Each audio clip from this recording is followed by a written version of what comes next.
Good afternoon, family. I am putting the clip in because I'm a minute early. Y'all like to make fun of me when I'm a little bit late because I'm doing my skincare. It's always because of skincare, guys. If I'm late, assume I'm putting on some lotions and potions. But I came on early because I want to make sure that I put a link on Instagram because the Instagram girlies have been cussing me out. Watch live now. Okay.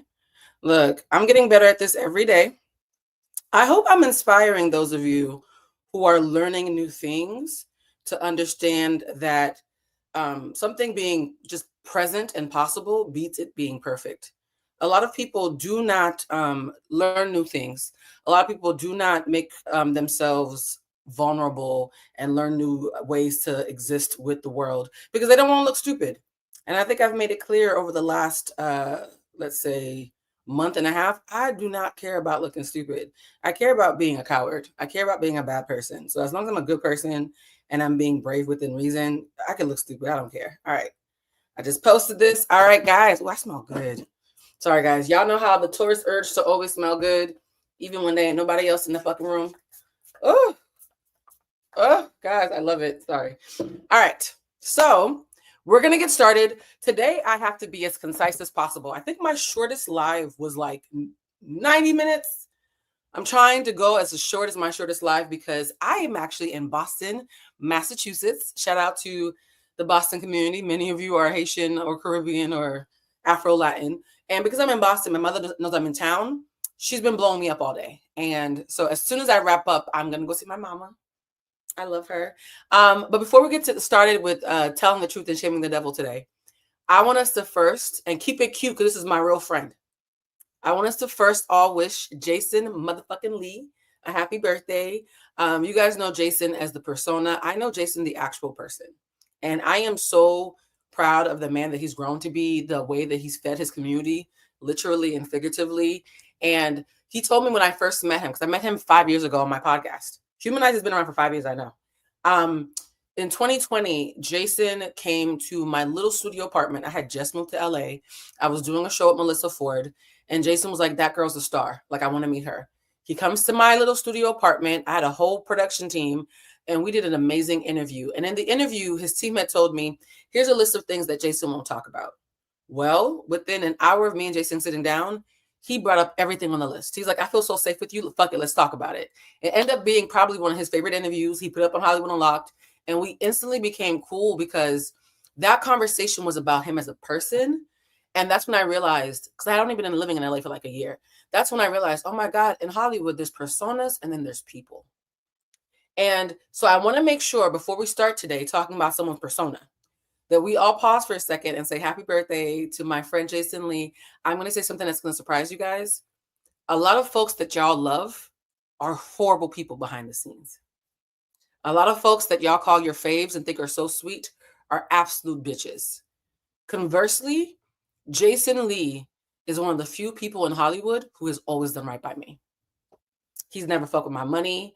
He's always looking out for opportunities. He speaks my name in rooms where I don't even know. I can't tell you how many times a celebrity who I grew up idolizing calls Jason for something and Jason says, let's pull Blue in, right? And these are the things that don't get publicized. Like, this is not for public attention. You guys don't know when Jason makes those calls, but I adore him. And I'm so cognizant of the fact that so much of my career, many of you who've been following me since Hollywood Unlocked days, those of you who've been following me since before that, my Griot days, you know just how much Jason has invested in me. And so I'm sad because being in Boston this week means this is the first time since we've ever been friends that I will be missing Jason's birthday. So Jason, I am so I don't get FOMO often, but I am so sad that I'm not going to be there for your birthday dinner. Please have a toast for me. I adore you. And thank you for being a Leo in the good way. Y'all know how when y'all talk about Ace on Love Island, and we talk about the side of Ace that we think is obnoxious because, you know, Leos are still Leos. But then we talk about the side of him where if he loves you, he holds you down. That's the part of Jason that I'm saying happy birthday to. All right. Somebody says, that's why Riri loves him too. Exactly. I know he doesn't like when I defend him. He's like, no, Blue, I need to be a villain because villains make money, right? But no, he's actually a really good human. And if you look up the work that he's doing in Stockton, California, last thing before I pivot, Jason was a little boy, 7 years old, foster kid, right? White mother called him the N-word and put him out. and he was in the foster care system. And he grew up in Stockton and saw how little resources they had. Jason grows up, becomes rich and famous. What does he do? He runs for elected official in Stockton and is now pouring millions of dollars back into his community. I've seen it with my own eyes. When Jason was stumping with Floyd Mayweather, they had me host one of his events in his hometown of Stockton. And seeing those little kids, those little Jasons, 7-year-olds, 8-year-olds, 9-year-olds, Black, Latino, very disenfranchised. And they're like, oh my God, one of us made it out. I think that's why I'm so protective of him. I'm protective of all my friends. I'm a Taurus. But I'm protective of him because he literally puts his money where his mouth is. While every day I watch y'all clap for people who secretly hate you and are horrible behind the scenes. All right, I'm going to get off my soapbox. I love you, Jason. Happy birthday. All right, today, let's look and see who's in the room. Let's see. I love real change engines. Yes. Big ups to Jason. He's a Leo, so I want to look at somebody so he can see on the screen if I send him this. Let's see. Hi from Paris. Bonjour. Okay. You know, a little parlez-vous français. It's so funny because Parisians and Cape Verdeans are the two groups of people who can say my government name with the right accent. Oh, Afro-Latinos can say my name too, because duh. But yeah, you guys are, whenever I see a French person, I'm like, oh, you can say my name properly. Somebody said, I love that interview. You remember that interview? Oh my God. Me and Jason's first interview was so funny. We had a second one too recently. And it's so funny. The second one was in 2024. The first one was in 2020. And the first thing I recognized was we both lost like 100 pounds. It looked like we had shrunk between the two interviews. Okay, this hotel is warm. I thought the AC was on. Ugh, let me just use a fan. Y'all, I'm in a hotel in an undisclosed location. I took a video of the hotel room and then I realized it's not safe until I leave. So y'all will know more about where I'm staying after I'm gone, child. Just film something to email you, Blue. Oh, nice. All right, speaking of love you, Blue, and everybody, I appreciate the love. Somebody said, isn't Jason being accused of stealing money? Yes, he is, and it is false. I love that you said the word accused because it's an accusation. People get accused of things every day. If y'all knew just how much Jason out of his own wallet has spent in Stockton, that 50K would make you laugh. I'm not going to say much more than that. But the amount of money that they're saying he stole pales in comparison to what he spends in Stockton on a regular fucking Tuesday. It's actually laughable. So I'm going to try to show respect to the allegations because they're serious to y'all, but it's clown behavior. All right, let's get into it. Today we're going to be talking about Jess Hilarious and why, not 50K, what y'all talking about. Yeah. Jess Hilarious and don't make this about that, guys. You can't tell somebody happy birthday and then be smearing mud in the fucking comments right afterwards. The internet. I think this is the perfect segue. The internet makes people do things that would make them look like mad cows in real life, but it's normalized on social media, right? In real life, if we were at a party or at a function and I'm hosting and I said, hey, let's all wish happy birthday to my boy and he can't make it, toast to him. We would all toast to him. You would be embarrassed to 3 seconds later be like, didn't that nigga embezzle money? Did he steal money? Ooh, what's the tea? What's the tea on that money? You would feel stupid because you would recognize how rude that is. But on social media, you see how quickly we went there, right? There's a whole video that I want to do about how social media has made a lot of you assholes in such a casual way that you don't even recognize it until I say, hey, how would that look in real life? How would it look in real life if your host said, let's toast to this person, and in the middle of that, you decided to throw out something as unsavory as an allegation? I'm not shaming whoever wrote it. I'm giving you an opportunity to recognize that you've already told me that how you show up online is not how you show up in real life. And the wider that disparity becomes, the more delusional you become. So don't change for me. I didn't feel no kind of way because this is my nigga and I'll always have his back. But just think about that, how easily that happened. Someone said there's no social media etiquette of manners. There's no dignity. Forget etiquette. There's no dignity. There's certain things that I'm not going to do as a matter of dignity, regardless of the norms in the room. Right? Which is a great segue for Olandria because Olandria had dignity even when the whole house was acting a fool.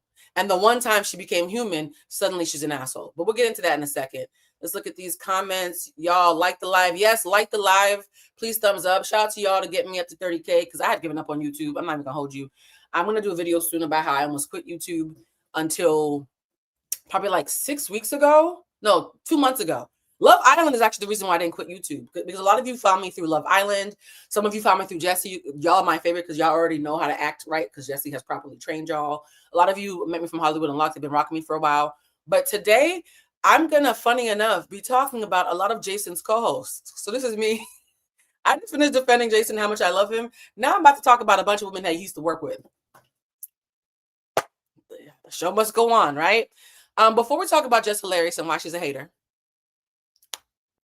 and if you follow me on Threads, you know that I've been working really hard to find ways to talk about Jess in a way that's respectful.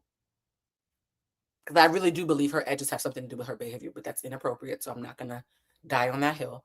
Before we start talking about Jess, though, I want to do a quick little, and it's going to be quick, about B Simone. I actually saw B Simone a month ago at Jason's Hollywood Unlocked Awards. Jason was sitting here. Yolanda Adams was sitting to Jason's right. I was sitting directly behind Jason. Like I could flick him in the back of the head. And then Nick Cannon's sister and B Simone were like at the table right next to us. And so literally, I'm watching my friend Rosa Acosta, who used to be on Wild 'N Out. She's hugging B Simone. Jason's hugging her. Like, so many of my real friends are friends with B Simone. And so it feels tricky for me to look at her through the lens of how I would see her objectively versus me knowing that she's probably just a regular girl in real life, right? But I talked to Jessie about this right before I got on this live, because me and Jessie had a quick conversation about just people. I don't need to say names, just people in general, and how, you know, how do you separate how someone is in real life versus how they choose to present themselves? And that's always an interesting conversation in the industry, because you can meet the coolest person, be like, yo, you are so dope. You are so cool. I really, really enjoy you. And then you look at their content, you're like, oh, you are okay. That's different. Wouldn't expect that. Right. So it's weird being in the industry and having to see person versus persona. I'm going to tell you guys right now, there are some people who I'm friends with in real life. Well, past tense. There used to be some people that I was friends with in real life that I muted online. So please know that that's a thing. So let's get into B Simone. Somebody just said, Jessie Boo got me wanting. Oh, not a B Simone fan. Oh, my bad. Jessie Boo got me wanting to jab for the first time. Yes. Don't get me started on the whole demonic thing. Y'all know that I'm the protective friend. So when people come after my friends, I try to tell them I have their back, but not always be the girl who's about to beat everybody up, because I used to be that girl. But a lot of y'all got it wrong when it came to Jessie and Jab Jab. And a close friend of mine knew someone who posted something about Jessie, and everybody got cussed out a little bit. I'm not even gonna hold you. I don't like it. I don't like funny shit, and I also don't like shit that smells like envy, which is a great segue into B Simone and Jess Hilarious. Let's get into it. All right, this show is always sponsored by ADHD. Let's first put this on the stage. Y'all know I'm learning how to push the buttons. I love how you showed up for Jessie. You guys, I show up for Jessie the way Jessie shows up for y'all. I'm just a reflection, right? It's easy to show up for somebody who shows up for everybody else. What makes me mad is y'all will let Black women take bullets for y'all, but never stick out your necks for them in return. So yes, it's great that I, as her friend, have her back. How about y'all have her back too? Just saying. Don't put it just on me. Right? Just saying. Because y'all love to be like, oh my God, I love you in Kendall's friendship. I love you in Jessie's friendship. I love you in Bridget's friendship. But when you see those same people being attacked, I don't see y'all in the comments defending them. Somebody said, stop commenting so Blue can continue with this live. Thank you for knowing my ADHD, because I've forgotten 3 times what we were talking about. All right, let's start. I love how y'all give me space with my fucking neurodivergence. All right. We're going to first start with B Simone, because what the fuck? I actually need y'all to explain this clip for me, because what? Girl, what? I don't understand. Actually, before I play the clip, there's a little trick that I learned about YouTube, and this is a trick that I want to share with y'all, because I don't gatekeep things unless they're sacred, and this is not sacred. I do believe in gatekeeping, so I do believe in gatekeeping, but not things that aren't sacred. One of the things I've learned to do is, if I'm going to be playing clips that I'm worried might be copywritten, I put them all on one file in one video, and I upload that video and hit the monetization button. If it doesn't get flagged, then I know that I can show it on live. Is that not a brilliant plan?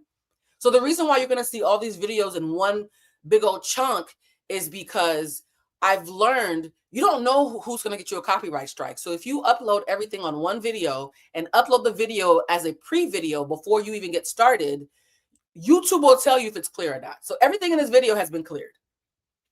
Because what I don't like is free labor. Okay. In the words of Eartha Kitt, you guys remember that Eartha Kitt skit when they asked Eartha, what's your dream job? She's like, I don't dream of labor. I don't dream of labor. So yay for actually tip any micro influencers, people who only have even 1,000. I don't care how many followers you have. Please start using this tip so that you don't get a copyright strike. All right. So here's the B Simone clip that I saw that I felt like I wanted to start with because I'm gonna have my foot in Jessica's ass for like an hour.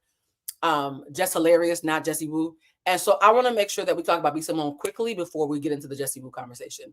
Somebody said, you are such a professional, child. I'd be in jail if I wasn't. All right, so what's B Simone rage baiting us about today? I need a man. Oh. You need a man. If you want to have children, if you want to have a family, if you want to be a wife. All you women that's like, I don't need a man, I don't need a man, I don't need a man. Yes, you do. For something, for that masculine energy, for that love, for that companionship, for that romantic partner. I need a man. I will never say I don't need a man. I might not need a man for financial help, but at this point, I need that too. Come on, man.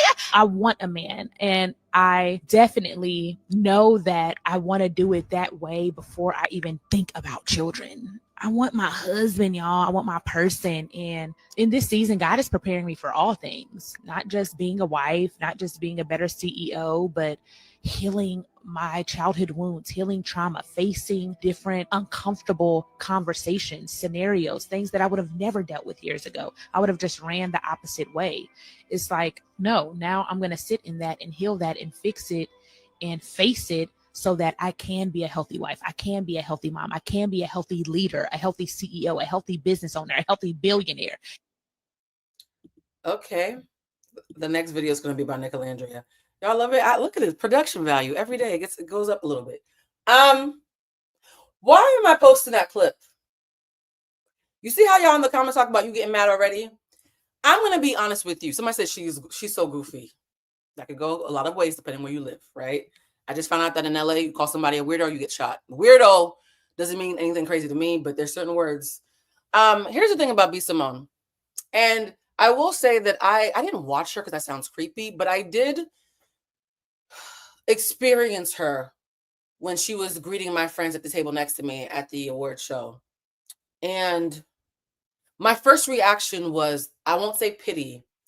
It was empathy, right? It was empathy. Because pity, I feel for people who are pathetic. I don't think B Simone is pathetic. I think B Simone is fighting for her life at all times and is in this constantly in survival mode and gets a dopamine hit like the rest of us from getting any kind of attention, good or bad. And sometimes she subconsciously is triggered to do what needs to be done to get attention on her when she's feeling lonely, which only makes her feel lonelier. The one thing I remember about B Simone is she had a thing where she wanted to make $1 million before her 30th birthday. She made $1 million, her first $1 million on her 30th birthday, and made her second $1 million within 30 days after that. So by the time she was 30 years old and 1 month old, she had made $2 million. And she would later go on to confess that was the worst year of her life. B Simone has always been my go-to example about how money does not make you happy. Yes, those of you who are broke are going to be like, Blue, fuck you. No, I'm serious. Money does not make you happy. Listen to what I have to say, because words matter. So does nuance, even though some are allergic. Money doesn't make you happy. Money is the middleman. For those who know what this is free game. You see how we have a little ticker at the bottom? If you want to book a one-on-one with me or take the class, this is what we call free game. Leading up to class, I give free tips. Money is a middleman. It does not make you happy. What money does is it provides you the freedom in order to figure out what makes you happy, right? So money equals freedom, and then freedom equals happy. I will die on this hill. Because someone who has money who still is not mentally free is a sad sight. I'm telling you, I've worked at homeless shelters and I've been friends with has-been A-listers who are rich but have no joy. And I often feel worse and feel more sympathy and pity for the rich people that y'all think have it all than the people who are struggling to figure out but still have figured out how to be happy in spite of it.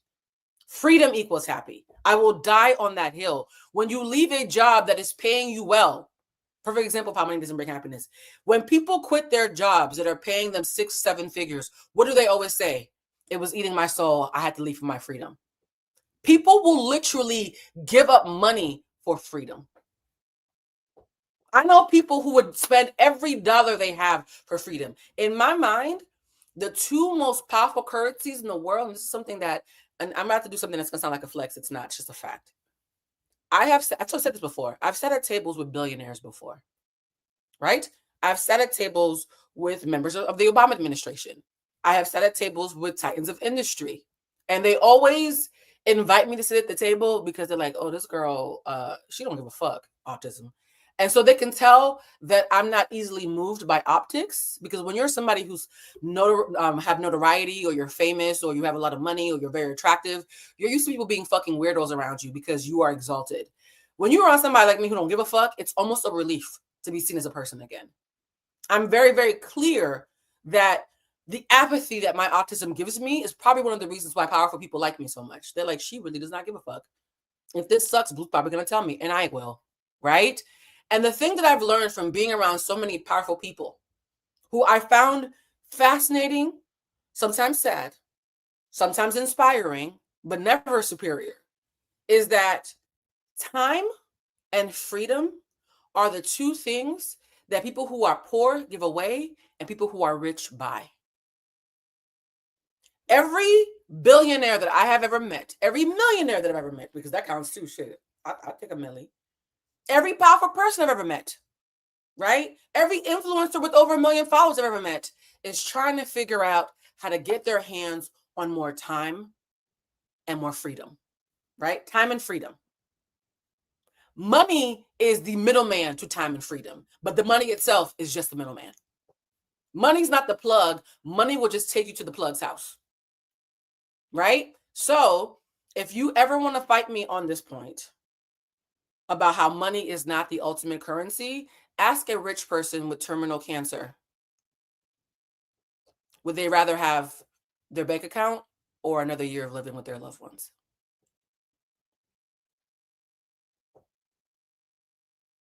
Ask a sick rich person if money is the ultimate currency or is it not time and freedom. Ask them. I know people who would give up everything. And you know how I know? I'm in Boston right now, right? I had to spend all this money on a Delta One flight because my back hurt and I had to lay down, y'all. Them Delta One flights are expensive. But again, the freedom to not be in pain on a cross-country flight while I'm on my cycle, Delta, take my money, right? I have spent tens of thousands of dollars over the last several years to keep my mother alive in lieu of buying a house on the West Coast. I would do it again. I would empty out my account right now just to have another month with her, right? So I'm telling you, as someone who's been to 2 funerals in the last 8 years and had to stop myself from going to a third, there's no amount of money in this world that makes it for the time that I'm so grateful to have my mom. And the freedom that I have to come see her and check on her whenever I want to. I've had jobs that would not allow me to fly into town every other month the way that I do. I said, yeah, I'm good. I had a job that was paying me $20K a month to be a consultant, $20,000 a month. But because the person who was paying me that money was really weird about me flying to Boston, I was like, oh, you got to go. I'll figure it out. And by the way, I'm not rich enough for $20,000 a month. It's not going to hurt. That shit hurt. I still cry about a little bit in the shower. I'm not even going to hold you. So here's the thing about B Simone, right? B Simone has money. She has no freedom. She is so shackled by the idea that life will be good when I get a man. Not that life has to be good so that when a good man shows up, he makes sense because my life is already good. No, that's too evolved, right? That's too evolved. She has destination anxiety. She is so obsessed with the destination of the perfect life that she will have when she has a man that somebody says she has mommy issues. Well, I mean, a lot of y'all have mommy issues. I think there's nothing more human. I'm actually shocked that I don't have mommy issues. I used to have daddy issues, but I think I fucked those away. That's a whole different conversation, child. YouTube doesn't like me talking about sex too much, so I might do that on like TikTok after dark or something. But yeah, like B Simone is a perfect example of how, and this is what somebody called her. I thought this was so rude, but it wasn't inaccurate. I'm thinking about starting a segment called Problematic but Not Inaccurate. Someone mentioned that B Simone is an unpickable PickMe. Oof. me just say that outside. It hurt me just to say that. And yet, an unpickable PickMe is a wild, wild yet. Ooh, it's not off. It's not off. And now, how does somebody become an unpickable PickMe? Right? Because right now, this is how brilliant my mind works sometimes. We're starting with B Simone and we're going to Jessie. Right? Not Jessie, Jess Hilarious. So from B Simone to Jess Hilarious, we're going to show you what happens when a pickable is a PickMe is unpickable, and when a PickMe gets picked and it's still miserable. We're gonna study the two sides of the PickMe and how all roads lead to misery. Right? You're either miserable by yourself, talking about I need a boyfriend, or you got a whole fucking husband still worried about Olandria. In the words of, was it Ralph Waldo Emerson? Wherever you go, there you are. Right? A lot of y'all like to change location to fix your problems, but the problem is you. You took the problem with you to the beach. If you're the problem, it doesn't matter that you moved to Atlanta. Atlanta still has the problem there because you're there. Right? Everybody back in the day used to move to Atlanta and they're like, oh man, now I'm just miserable with an accent. Like nothing changed. Yeah, because you didn't change. When y'all talk about, oh, I need to move, why? Because if the reason you need to move is that you fucked up in the way that you think, put the phone down. Or instead, pick it up and call a therapist instead. Right? Instead of worrying about a moving company, go talk to the lady. And that lady might be me, speaking of which. So yeah, my comments on B Simone was she is an unpickable PickMe because she used to say, oh my God, I need a boyfriend. I need a boyfriend. Got a boyfriend, didn't work out. Tried to get with the baby, didn't work out. Y'all think she was joking. I still think she wanted that little man. That little Nigerian man looked like he could lift things. She has found Jesus, still unhappy. She made $1 million 10 times over, still unhappy. Now she's a millionaire at H&M crying. Right? So the first lesson is a PickMe is someone who is operating from a lack mindset and thinks that because there aren't enough good men to go around, they have to be extra virtuous and passive aggressively and sometimes aggressively signal to everyone around them that they are superior choice to other women because they're willing to set themselves on fire to keep men warm. That's what a PickMe is. But guys, when you set yourself on fire to keep other people warm, the only person who gets burnt is you. And that's why you're still crying. The amount of time, money, access, and resources that B Simone has for her to still be on this struggle bus conversation is a perfect example of the money didn't do shit. In fact, I've always believed that money, fame, success, clout, all those currencies just make you more of what you already are.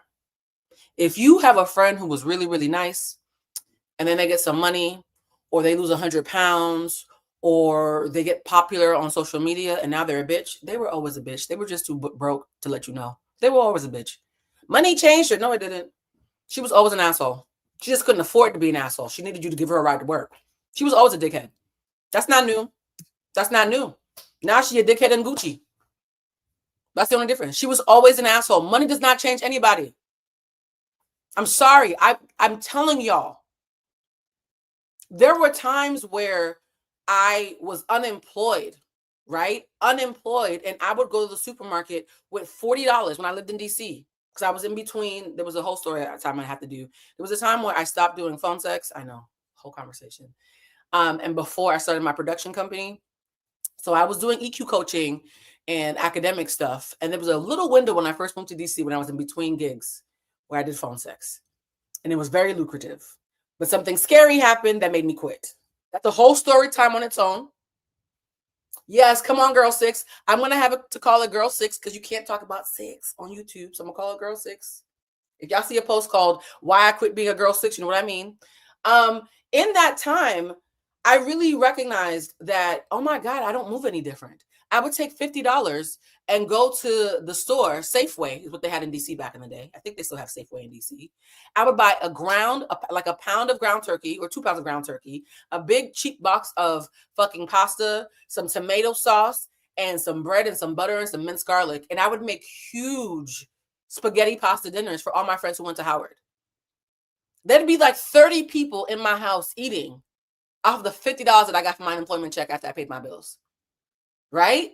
So when I say money doesn't change you, I mean, whether I'm broke or have money, I'm always going to find a way to trick on people that I love. Can I be honest?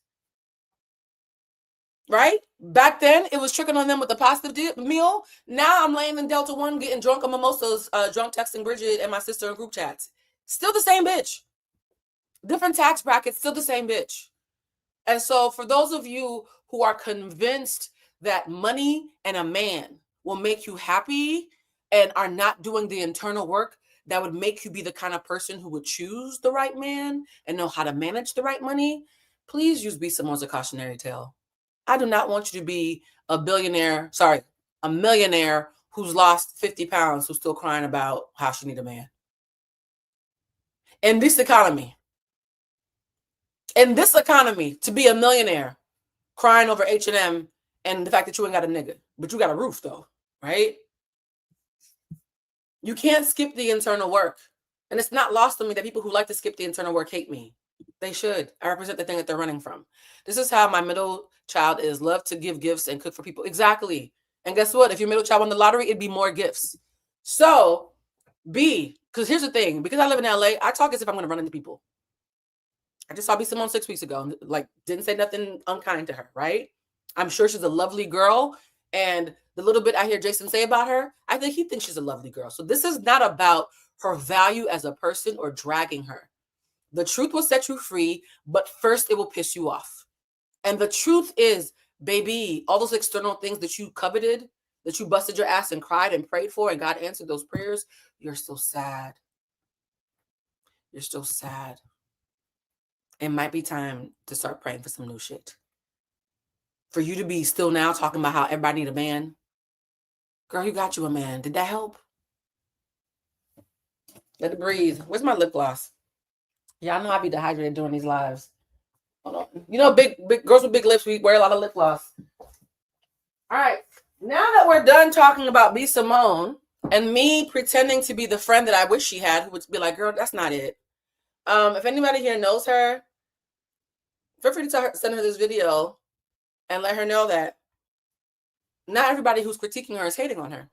Because I'm going to be honest, if I was to find out right now that B Simone got some real internal work and wasn't spiritually bypassing, by the way, you guys, for those who know, I love to give notes and free game. Spiritual bypassing is when you use spirituality as an excuse not to do internal psychological work.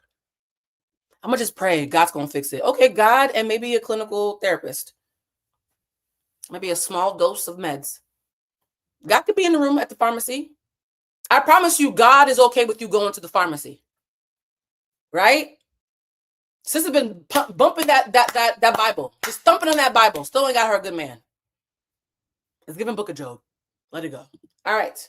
Now that we've talked about the unpickable PickMe. Yo, whoever came up with that phrase is a demon.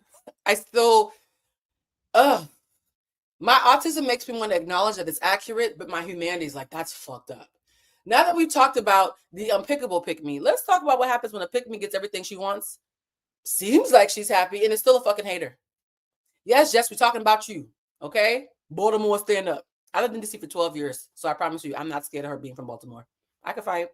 So let's talk about B. Let's see the video that I did at the stage. Look at that. We got graphics or whatever. This is so cute. Hold on. All right. A healthy business owner, a healthy billionaire. Girl, it's okay. A hater doubles down. Girl, did you watch the reunion for Love Island? No. Oh, wait. Before I show this, I want to first give y'all some context. Why am I talking as if I'm talking to my homegirls on the phone and you all know why we're mad at Jess Hilarious right now? Let me set the stage. Let me be a professional.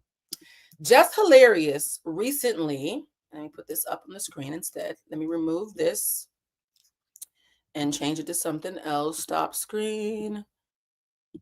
Let me find what she did. Jess Hilarious recently responded to that really beautiful clip that we all saw of Olandria talking about how when someone said, Olandria, you've been strong this entire season.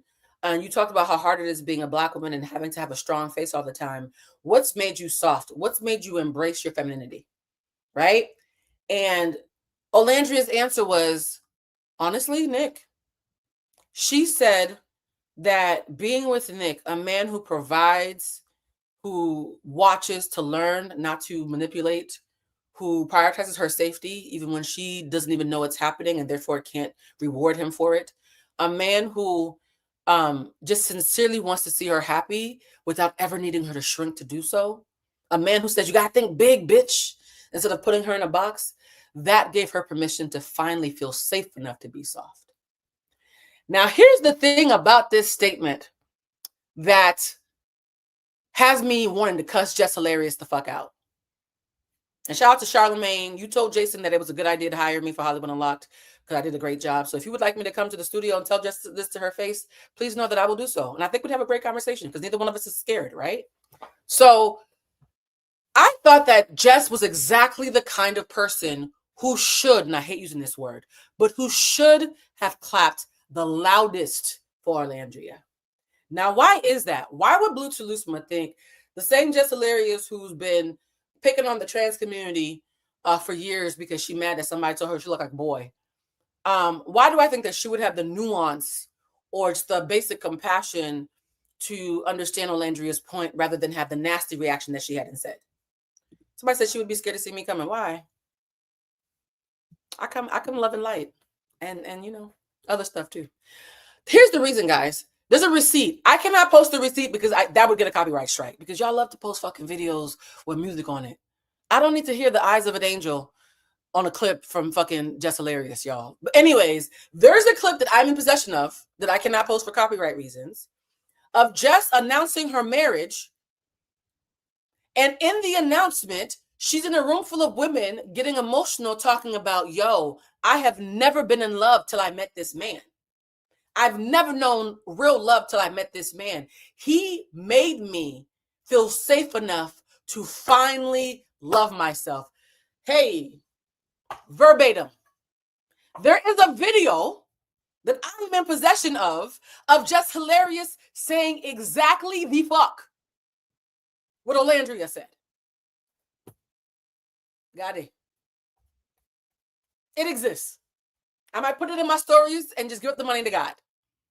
So how the fuck is you, shout out to Baltimore, how is you crying, right? You in this, I almost said something ignorant. My Gemini rising is on vacation. So there was an ignorant joke I almost made that would have hit, but it would have been really fucked up. Look at me not choosing violence. The fact that you made a video and had an emotional moment sharing to a room full of women how much this man gave you permission to finally love yourself and you had never loved yourself ever before that. And we can tell. Baby girl, we can tell. It's okay. Let me take your hand when I say this. That wasn't a bomb. We all knew, right? For you to have that moment and to see another dark-skinned Black woman who's been dragged publicly just like you say the exact same thing, but now you want to talk shit? Now you want to talk shit about your sister in arms? You fucking hater? You're a fucking hater. Let's get into it. Let's see what Jess wrote in response to Olandria telling Andy the same fucking thing that she said while she was at the baby shower or whatever. Oh, this is small. How do I make this bigger? Let me see. Let me change the resolution. Y'all, I said I wasn't going to get hype. I'm supposed to see my mama today. I can't be going to my mama after cussing people out. Let me just read it. It says, and I quote, "This is so laughable." Was it laughable when you said it, Jess? Jess, was it laughable when you said it? This is laughable that everybody's going along with this phony shit. This girl will one day be with the real love of her life. Someone who actually looks into her fucking eyes when she's acknowledging him the way she does here. Someone that's going to speak about her the way she's speaking about Nick's ass. This is all for show.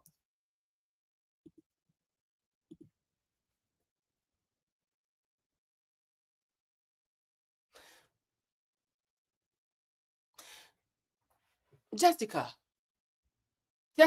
of the House of Hilarious.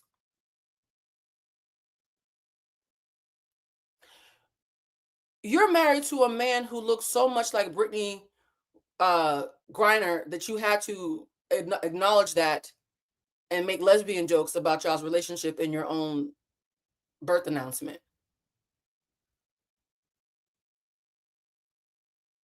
He has the voice of a very soft and tender Roni. A power bottom, if you will. So you, someone who clearly holds a lot of pain around being seen as a dark-skinned masculine woman, have finally met someone who can be the bottom to your top, right? The winner to your bread, because I know you're the breadwinner. You finally found a light-skinned man to be adjacent to you so that some of his light-skinned privilege could spill against you so that you could feel pretty, right? Because we all know that dark-skinned people who harbor really sharp pain around their blackness and how ugly they feel tend to subconsciously want to mate with light-skinned people so that some of that pretty privilege can jump on them. Shout out to Shannon Sharp. I see why you and him got along so well in that fucking interview, right? We know that people who internalize jigaboo rhetoric. I don't think you're a jigaboo. I'm a dark-skinned girl too. I don't move like you. But the internalized jigaboo when you found the closest thing to a lesbian lover and made that your husband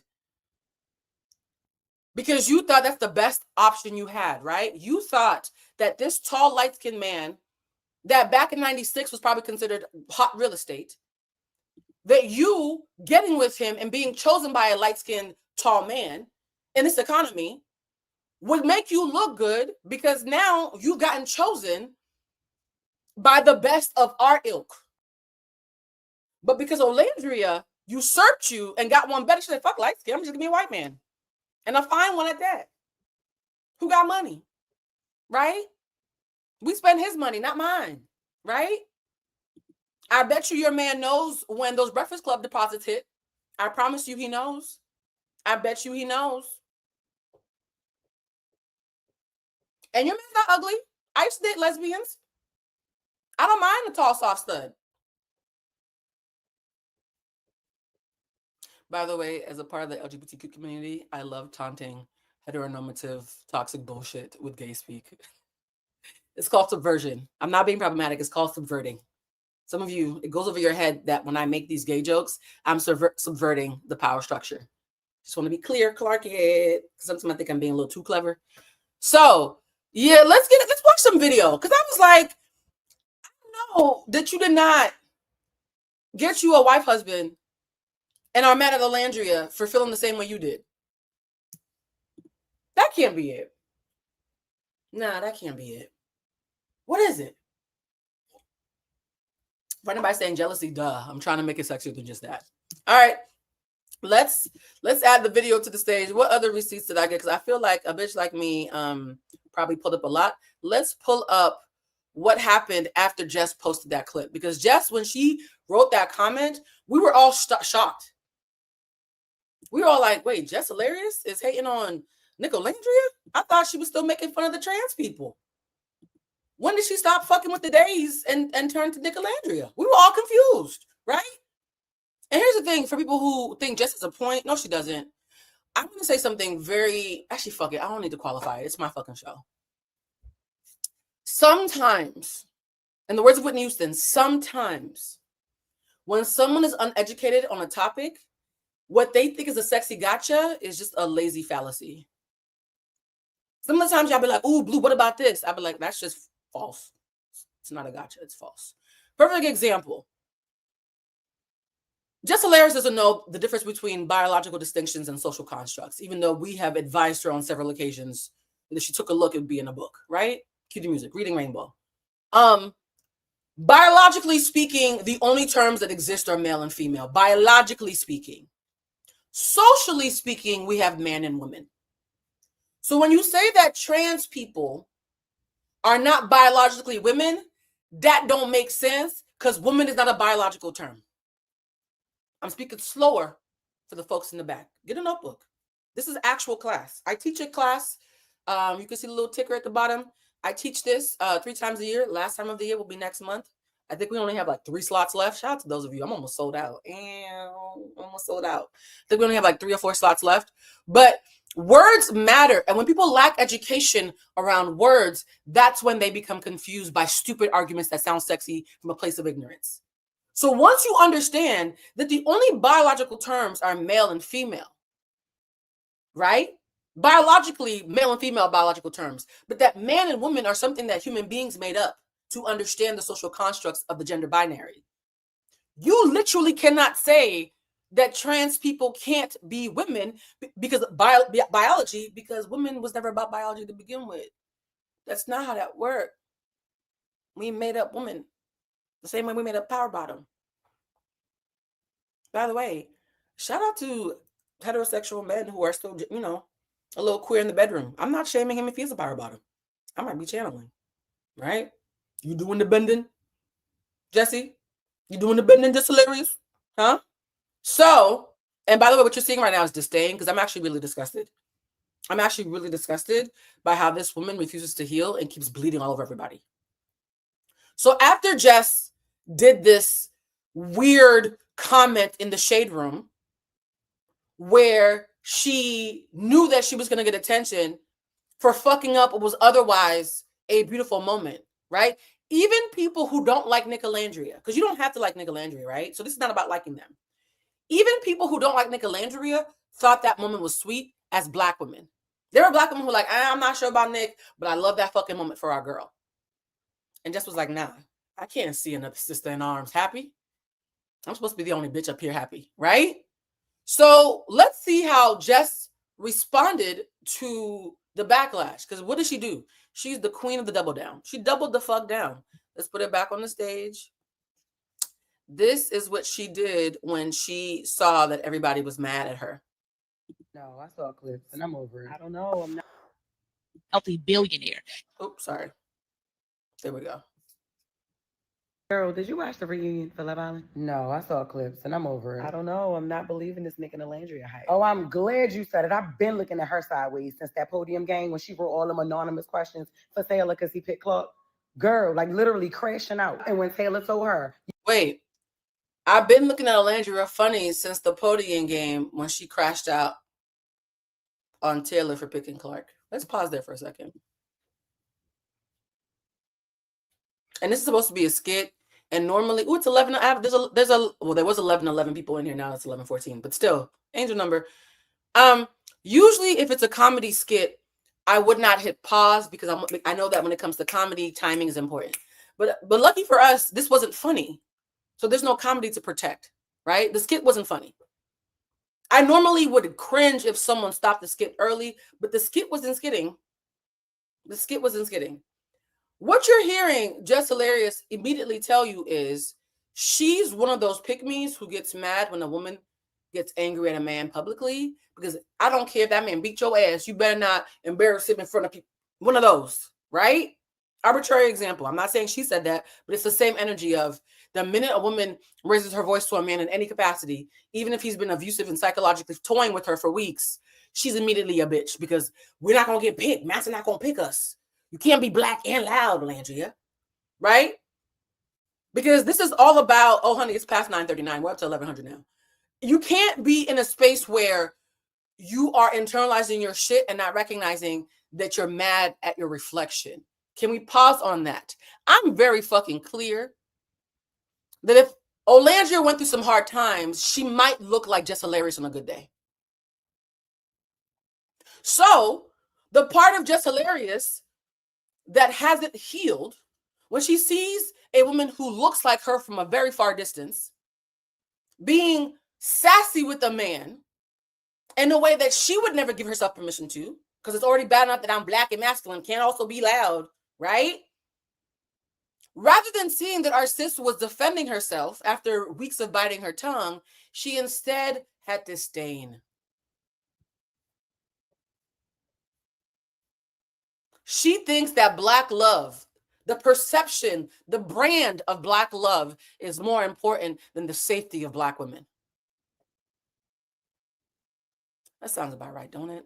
Let's continue with this alleged joke.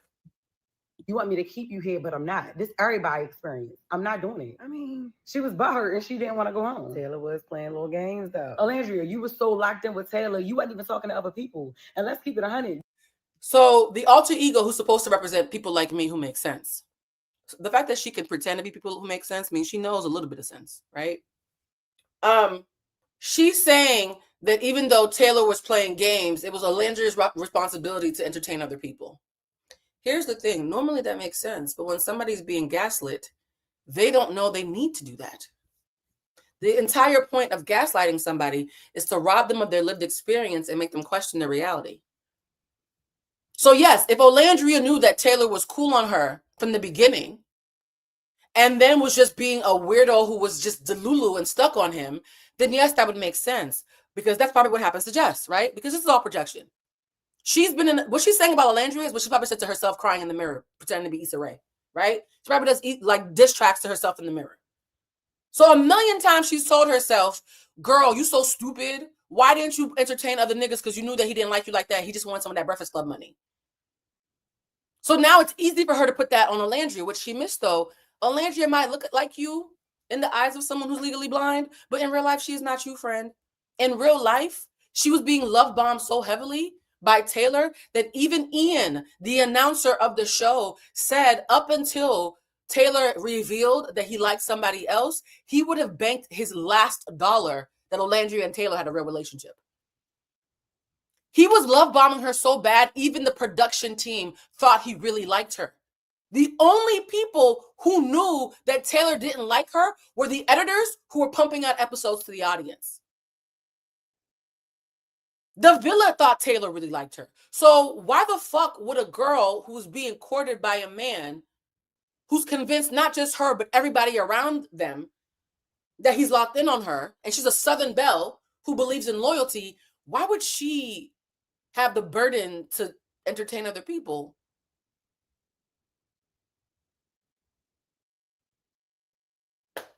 Yo, just because that nigga who slutted you out at the pier never called you back doesn't mean you need to make videos about other people. Like, please heal. You ain't even really start caring about Nick until you realize both y'all ass was ready to go home. Because the first time y'all kissed, you told him that you think y'all should just be friends. So let's stop playing with Nick. See, Nick need to call me since he like him some chocolate. Nick needs to call me since he liked him some chocolate. We're finally getting to the truth. I think that sentence was probably the most honest part of the entire video / alleged skit.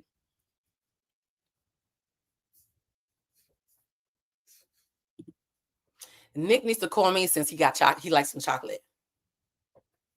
There it is. Here's the thing, guys. One of the things I've learned, and this is about, shout out to the neurodivergent community. This is something that I actually want to do in a video I'm doing tomorrow. We're going live again tomorrow because I'm traveling so much at the end of the week that I'm doing a lot of lives at the beginning of the week. There's a reason why certain women make really, really bad victims for manipulators. We're going to get that in tomorrow's live. But just to speak so ill of Olandria because Olandria did X, Y, and Z, but then in the next breath said, Nick need to call me. What did I tell you? Is that not pick me behavior? That when you're talking about a woman who's been victimized, it's her fault.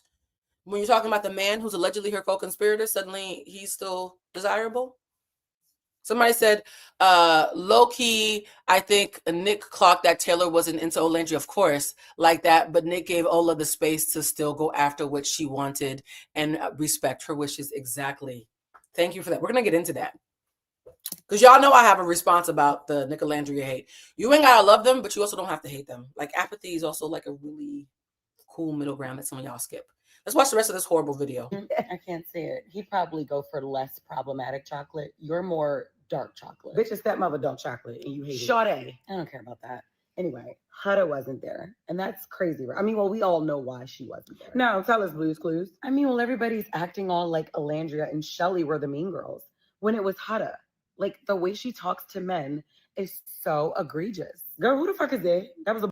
By the way, you see how she's literally mimicking women like me and Jesse who make these kind of lives and videos. So egregious. That's supposed to be an imitation of people like me. At least the version that she picked had edges, so that helps. Bombshell? Oh, wow. Let's just use words like toxic and disrespectful since you resonate with that much more.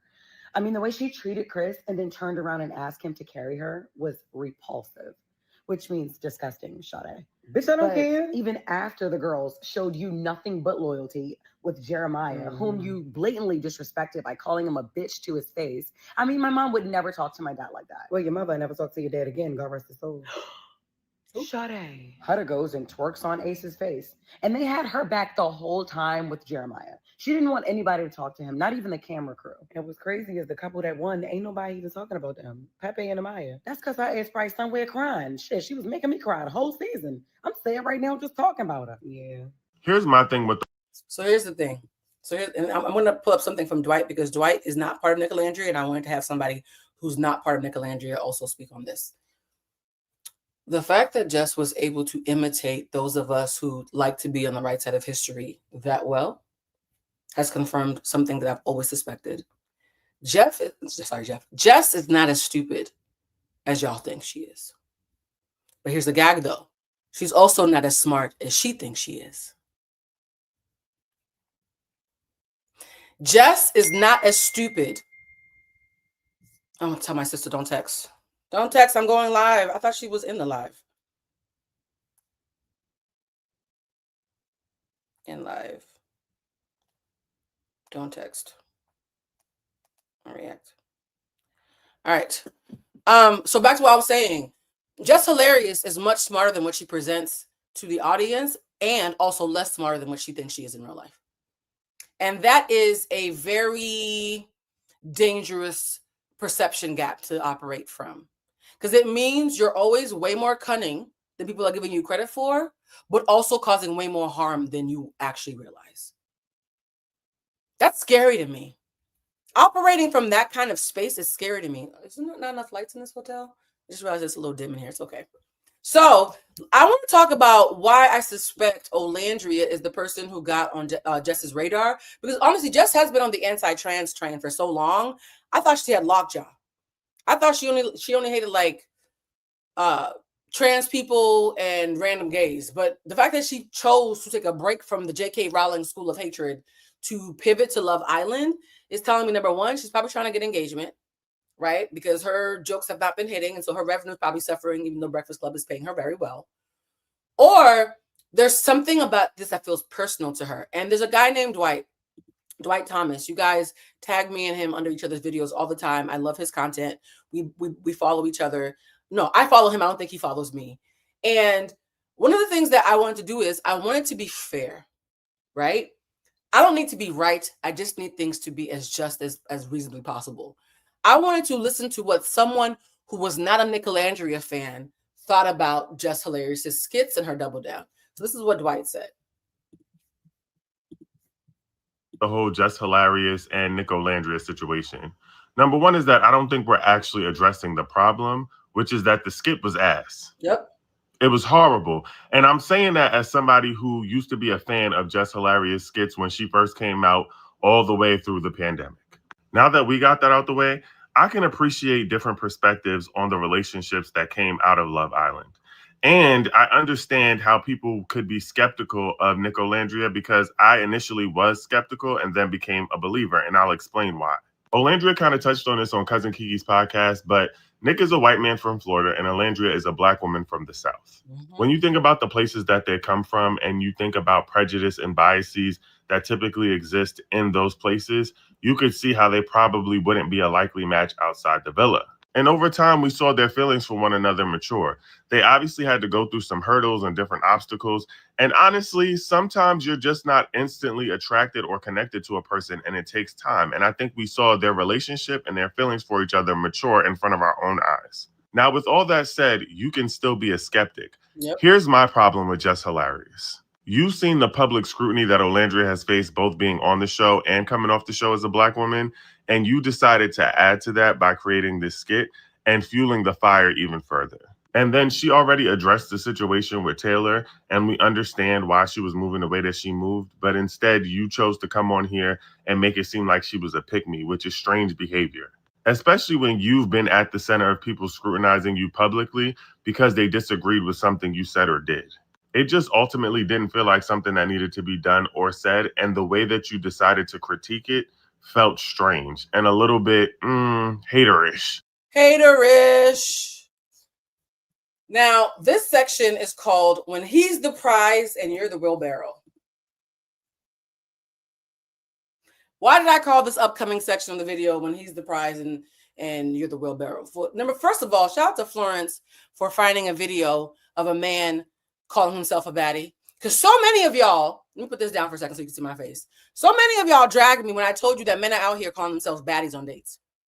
Somebody called himself a baddie on a first date with me and proved that he was the baddest bitch I'd ever met, right?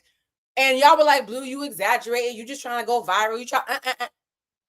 Florence went and found a video. Actually, I didn't have this planned, but I want to pull the video up. Florence went and found a video of a man who literally called himself a baddie on camera, and nobody was surprised. Let me pull up the video right now. And I love it when y'all tag me on stuff to help me. Not y'all part of my research and development team. All right. I'm going to pull. Sorry. No, I'm going to remove this. And also, too, for anybody who's new here, please follow. Because, again, 80% of my viewers do not follow me. And it would be nice if you let YouTube know that y'all actually give a fuck about what I got to say.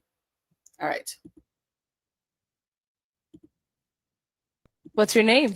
My name is Nikwaku. I popped because from the eyebrows down, you ate that up. But the hair, What's wrong with my hair? it give me, what's that movie? Don't Be a Menace. It don't matter. It's a little much for me. But if that's you, express yourself, Okay. Is she someone that's your type? She's straight. But at the end of the day, I'm going to still do what I want with my hair because I put that shit on. As you should. Yeah, I'm a bad bitch too. So, yeah, no doubt about that. I'm a bad bitch too. Okay, let's go on over here. My name is Keisha. I'm 31 and I'm Too. So, yeah, no doubt about that. Hello, welcome in. What's your name? My name is Nikwaku. I popped because from the eyebrows down, you ate that up. But the hair, What's wrong with my hair? it give me, what's that movie? Don't Be a Menace. It don't matter. It's a little much for me. But if that's you, express yourself, Okay. Is she someone that's your type? She's straight. But at the end of the day, I'm going to still do what I want with my hair because I put that shit on. As you should. Yeah, I'm a bad bitch too. So, yeah, no doubt about that. Yeah. I'm a bad bitch too. Who wants to run me my apology? I take apologies in the form of tips. Who wants to run me my apology? Blue, you made that up. Ain't nobody walking around. Ain't no grown-ass black man going around calling himself. Now what? If the man with the go-go barrettes is saying it on camera, what do you think is happening behind the scenes? And here's the thing. We went to his page and found out that he's a comedian. The last person who called himself a bad bitch on a date with me was a comedian. He still meant that shit. Comedy is steeped in truth. That means nothing to me. I will tell you, most comedians I know will go on stage and kill with something that they were crying to me about an hour before. That don't mean nothing. I saw this the other day and thought Blue wasn't lying. Thank you. Thank you. Right? I'm not wrong. I'm just early. Right? And here's the thing too, is why is this important? Because we live in a society right now where a lot of men, and I said this before, think that, well, since women are winning, they're not winning because they're getting more therapy than us. They're not winning because the school to prison pipeline didn't put them in jail like we were. And so they had a head start in education. That's not why. It's not because they're more educated or they are socialized to be more emotionally healthy. That can't be why. It's because bad bitches are winning. So if women are only winning because they're bad bitches, we want to be bad bitches too, right? God forbid it be the merit of women. No, it must be because bad bitches are winning. And so a lot of men take on a very satirical and lazy and flattened one-dimensional persona of what a bad bitch is, not recognizing that, number one, you're a man. Being a bad bitch, that whole subculture is a response to misogyny. You can't respond to a team that you're already on. You can't respond to yourself. Bad bitches are a sometimes short-sighted counter-reaction to misogyny. You cannot emulate the people that you have oppressed. Men trying to be baddies is like white folks trying to be niggas. You kind of missed the point, right? You kind of missed the point. Baddies were a response to misogyny and women taking back the power that was systemically ripped from them and ravaged from them for centuries. You are a man, beloved. When they were raping and pillaging villages, you weren't one of them unless it was a humiliation ritual. And that was considered an oddity, not a regularity. How are you going to emulate something that your privilege inherently makes it impossible for you to emulate? But no, that's too nuanced, right? So men who think that women and men are equal, and so if she does it, I should do it too, because God forbid systemic oppression play a factor, are like, well, bad bitches get paid, they dress nice, they're vain, they take no accountability, they get flued out, they expect you to pick up the bill. I'm gonna just do that. Now, are there bad bitches who move like that? Yes, those bad bitches are still bitches, which means they're still women, which means they still walk around with a level of psychological trauma to inform how they move that you are incapable of as a man. Am I not speaking English? Now, how does this relate to Jess Hilarious? Well, when women like Jess Hilarious, who I do think have internalized a sense of lack, she said that her man was the first person to teach her how to love. I think her man was the first person who she thought made her look good. I don't think that man taught her how to love, respectfully. And that's a audacious statement to make. I recognize that. I still mean it. I also recognize that I don't have a right to. That's just an opinion. That is not a fact. I know the difference between my opinions and facts. That is purely an opinion, right? From what I've observed and heard behind the scenes, when she said he taught me how to love, I think she believes that, by the way. I think the way people look at them as a unit makes her feel loved, but she's still borrowing from the acceptance that she thinks he gets as a privilege of being a man and light-skinned and tall in a world full of short, ugly niggas. Right? The same way that the minute an unattractive man becomes rich, he wants to pick the baddest bitch possible so that the halo effect of her beauty will wash onto him. I sincerely, wholeheartedly think Jess is doing the same thing. So the bad bitch mentality, those who have it, despite being men, and those who seek it, despite being women, is feeding how Jess looks at her own relationship. Now, how does this relate to Olandria? Well, it relates to Olandria because the only way that Jess can tell herself that moving like this makes sense is if that as a dark-skinned woman, it's her only recourse, right? Women who move like Jess have convinced themselves, both subconsciously and consciously, that I have to move like this to win a game that's stacked against me. There's no other way for racially non-ambiguous dark-skinned bitches to win unless we play the game of finding a pretty man who will be beta and let us stand next to him so that we can be couples goals, even though they actually only mean him. In her mind, that's the only way to get it.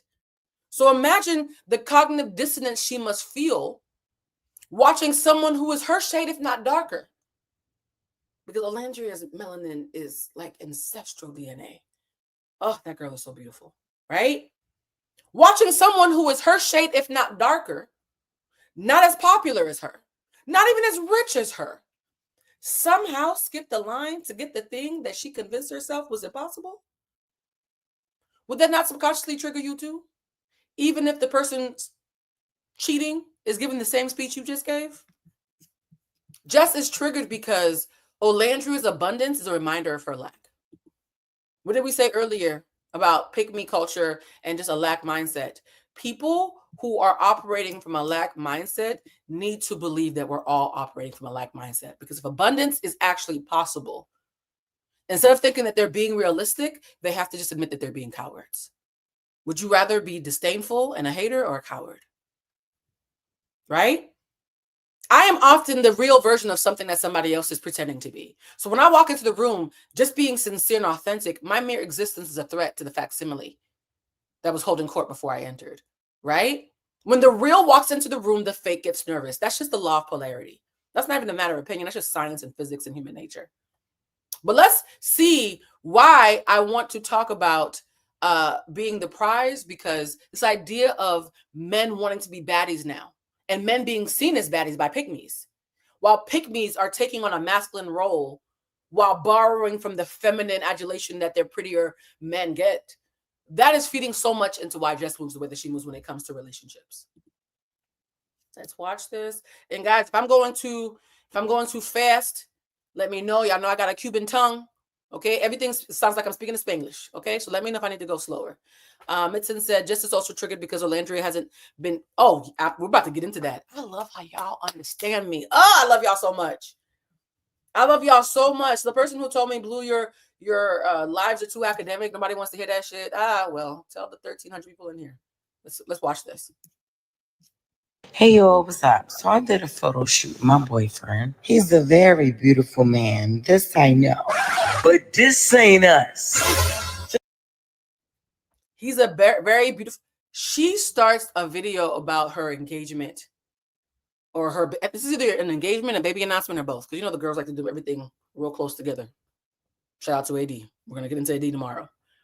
She starts off a video announcing her romance and her new family that she's building with this man by starting off by saying, I know my man is beautiful, and no, he is not a lesbian. Because I know what we look like. What woman who's announcing a beautiful life with a man that she adores starts off with acknowledging his beauty is undeniable because hers clearly is up for debate in her mind, and then makes jokes about how they resemble a lesbian couple, a relationship where gender norms are not being adhered to, right? Do we think that's a coincidence? That she, in this announcement, was going to continue to make jokes about how her and her husband are akin to a queer couple? And guess what? A relationship where the woman is masculine and the man is the bad bitch, that is a queer couple. Queer means outside of the margins. So technically, socially speaking, if that's what's really happening, Jess actually isn't a queer relationship. So this comparison to Brittany is actually very spot on. Actually, let's start from the beginning again. What was up? So I did a photo shoot with my boyfriend. He's a very beautiful man. This I know. But this ain't us. Thank you. Beautiful picture. We compliment each other well until you zoom out. It's given love and basketball. We play for the same team. Look at my foot. Like we wear the same size. And he's 6'4". I hate this angle. Foot look like a fucking hockey stick. Now, what in the don't go chasing waterfalls that's going on here? Excuse me. Now, sitting in this fake shallow puddle with dry clothes on in the middle of nowhere is crazy. But this nigga's creepy one eyeball pose is even crazier. Ladies, when you're in love, you do goofy shit, like wheelbarrow poses. It's him playing in my face and me proud as shit to be a wheelbarrow. Like, bitch, get up.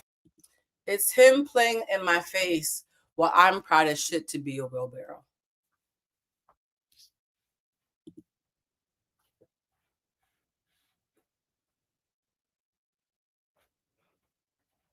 Comedians make fun of their pain so that they can hide it in plain sight. They also, to Nalani's point, she's making self-deprecating comments before others can. Imagine this. You have told yourself and anybody who will listen that you have met a man who's made you feel love for the first time, who's made you feel socially accepted for the first time, which is your version of love, is social acceptance, not internal acceptance, because that'd be too messy. And you said that he's giving you permission to be soft and feminine, right? I'm just using her language. The soft and feminine thing to do, as the woman who's learned to love herself, follow me here, and who is therefore comfortable with intimacy, right? Because those who don't love themselves are dismissive and crack jokes during inappropriate intimate moments. Those who are working on loving themselves sit with the discomfort of silence and make peace with the intimacy of being vulnerable in that silence, right? If what you told those ladies was true, and you were sitting in the silence of vulnerability and femininity, because there's nothing more feminine about knowing when to just let the room breathe. Masculinity is socialized to fill up the noise. Fill it up with noise. Fill it up with noise. Supple feminine energy, for those who believe in those gender norms, is about relaxing into your power, right? So as you, someone who subscribes to a very old school, at times problematic version of male and female relationships, if that was true, then why the fuck are you making a video making fun of beautiful pictures where you got your hair done and put on matching outfits and are sitting by the water? A woman who was supple and relaxed in her softness because she finally feels safe enough to love. Your premise, not mine. A woman who's actually in that space would see that, hey, we got matching outfits. I got my hair done. I got my makeup done. I smell good. You're embracing me. We're doing fun videos of me doing a wheelbarrow. I'm being vulnerable right now because I'm with the man that I love. And all that matters is that I finally have a love that feels safe enough for me to share with the public without feeling like they're going to embarrass me. I'm going to be vulnerable enough to just post these pictures and let a bunch of strangers who sometimes are nasty to me have an opportunity to show that they can be happy for me. That's what a woman who was living under the premise that Jess herself said she was living under would move. Right? If I was actually in that space, and mind you, I've been engaged twice, so I've actually been in that space. Right? If I was actually in the space of a divine feminine, as she claimed she was from being with this man, Brittany. Sorry, I don't know the man's real name. I just call him Brittany Grind in my head. She would have posted those beautiful pictures because the pictures were beautiful. I'm not a hater. Jess actually looked pretty. And I'm not saying actually like she's usually ugly, but I'm saying she was making jokes as if she looked bad. She looked beautiful. She actually looked beautiful with a man that she loved. And what did she do? She did not trust herself enough to be worthy of simply being praised. And she turned a beautiful photo set that was supposed to be a celebration of their love into nonstop self-deprecating jokes. You hate yourself, Jess. You fucking hate yourself.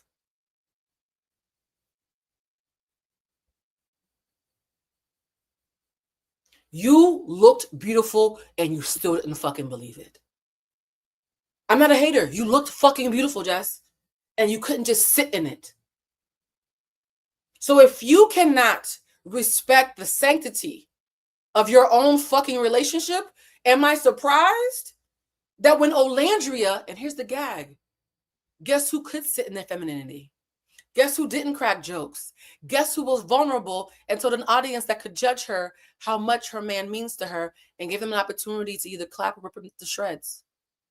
Olandria. Olandria did what Jess couldn't do in that video. And that's why the fuck Jess wrote that hating ass comment. She watched someone who looks just like her do the very thing that she convinced herself was impossible. You can't have vulnerable moments. And that's why you make fun of those of us who can. That is pain, and that ain't got shit to do with Nicolandria. Somebody said it would be hilarious if it's revealed that their relationship was fake. That would make me sad. Because here's the thing, guys. I don't want Jess to feel bad. I want Jess to grow the fuck up and start causing harm to others because she hasn't dealt with her own shit. I don't want her to feel bad. I want her to grow up. And you don't have to be shamed to grow up. Sometimes you just have to be mortified by the reflection. Olandria, what did I say earlier? Fake gets nervous when real walks into the room. Olandria actually is the girl that Jess has been pretending to be and failing at. Of course you're mad at the person who is what you are pretending to be. I'd be mad too. I'd be mad. If I was you, I'd be mad at Olandria too. And not only does she feel safe doing the thing that you're too much of a coward to do, she's doing it with a white man. Extra added risk, right? Not only is she risking things internally, she's doing it in the most dangerous iteration possible. There's nothing more dangerous in 2025 than publicly claiming a man, let alone a white man. Are you serious right now? As a dark-skinned Black woman right after Janae, you don't think Olandria has Wi-Fi? You don't think Olandria heard about Janae? The fact that after Janae got publicly embarrassed by this man who wanted to come up, Olandria still felt safe enough to say, that's my man. Do you understand how much bravery that takes? Her team could have said, yo, I know you love Nick, but not too much because Janae just got clowned after a year. She was like, no, I believe in him that much. I always say this. Cowards love to judge the brave. I'm saying it as a brave person who always gets feedback from niggas who couldn't be me on my worst day. People who are mediocre love to give people who are operating in a self-mastery mindset notes. Why are you giving me tips on how to be excellent when you can't figure out how to be basic? Y'all get mad when I say this. I don't take advice from everybody. And not because I'm fragile, because some of you aren't qualified. Can we be honest? There's certain advice that I can't give because I'm not qualified. If you're a miserable person who hates yourself, you are not qualified to give me feedback. You can have opinions, but I'm not going to ask you for feedback. How the fuck are you going to give me directions to a place you've never been?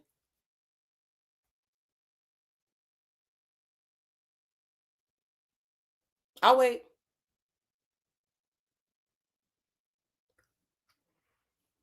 How are you going to give me directions to a place that you've never been?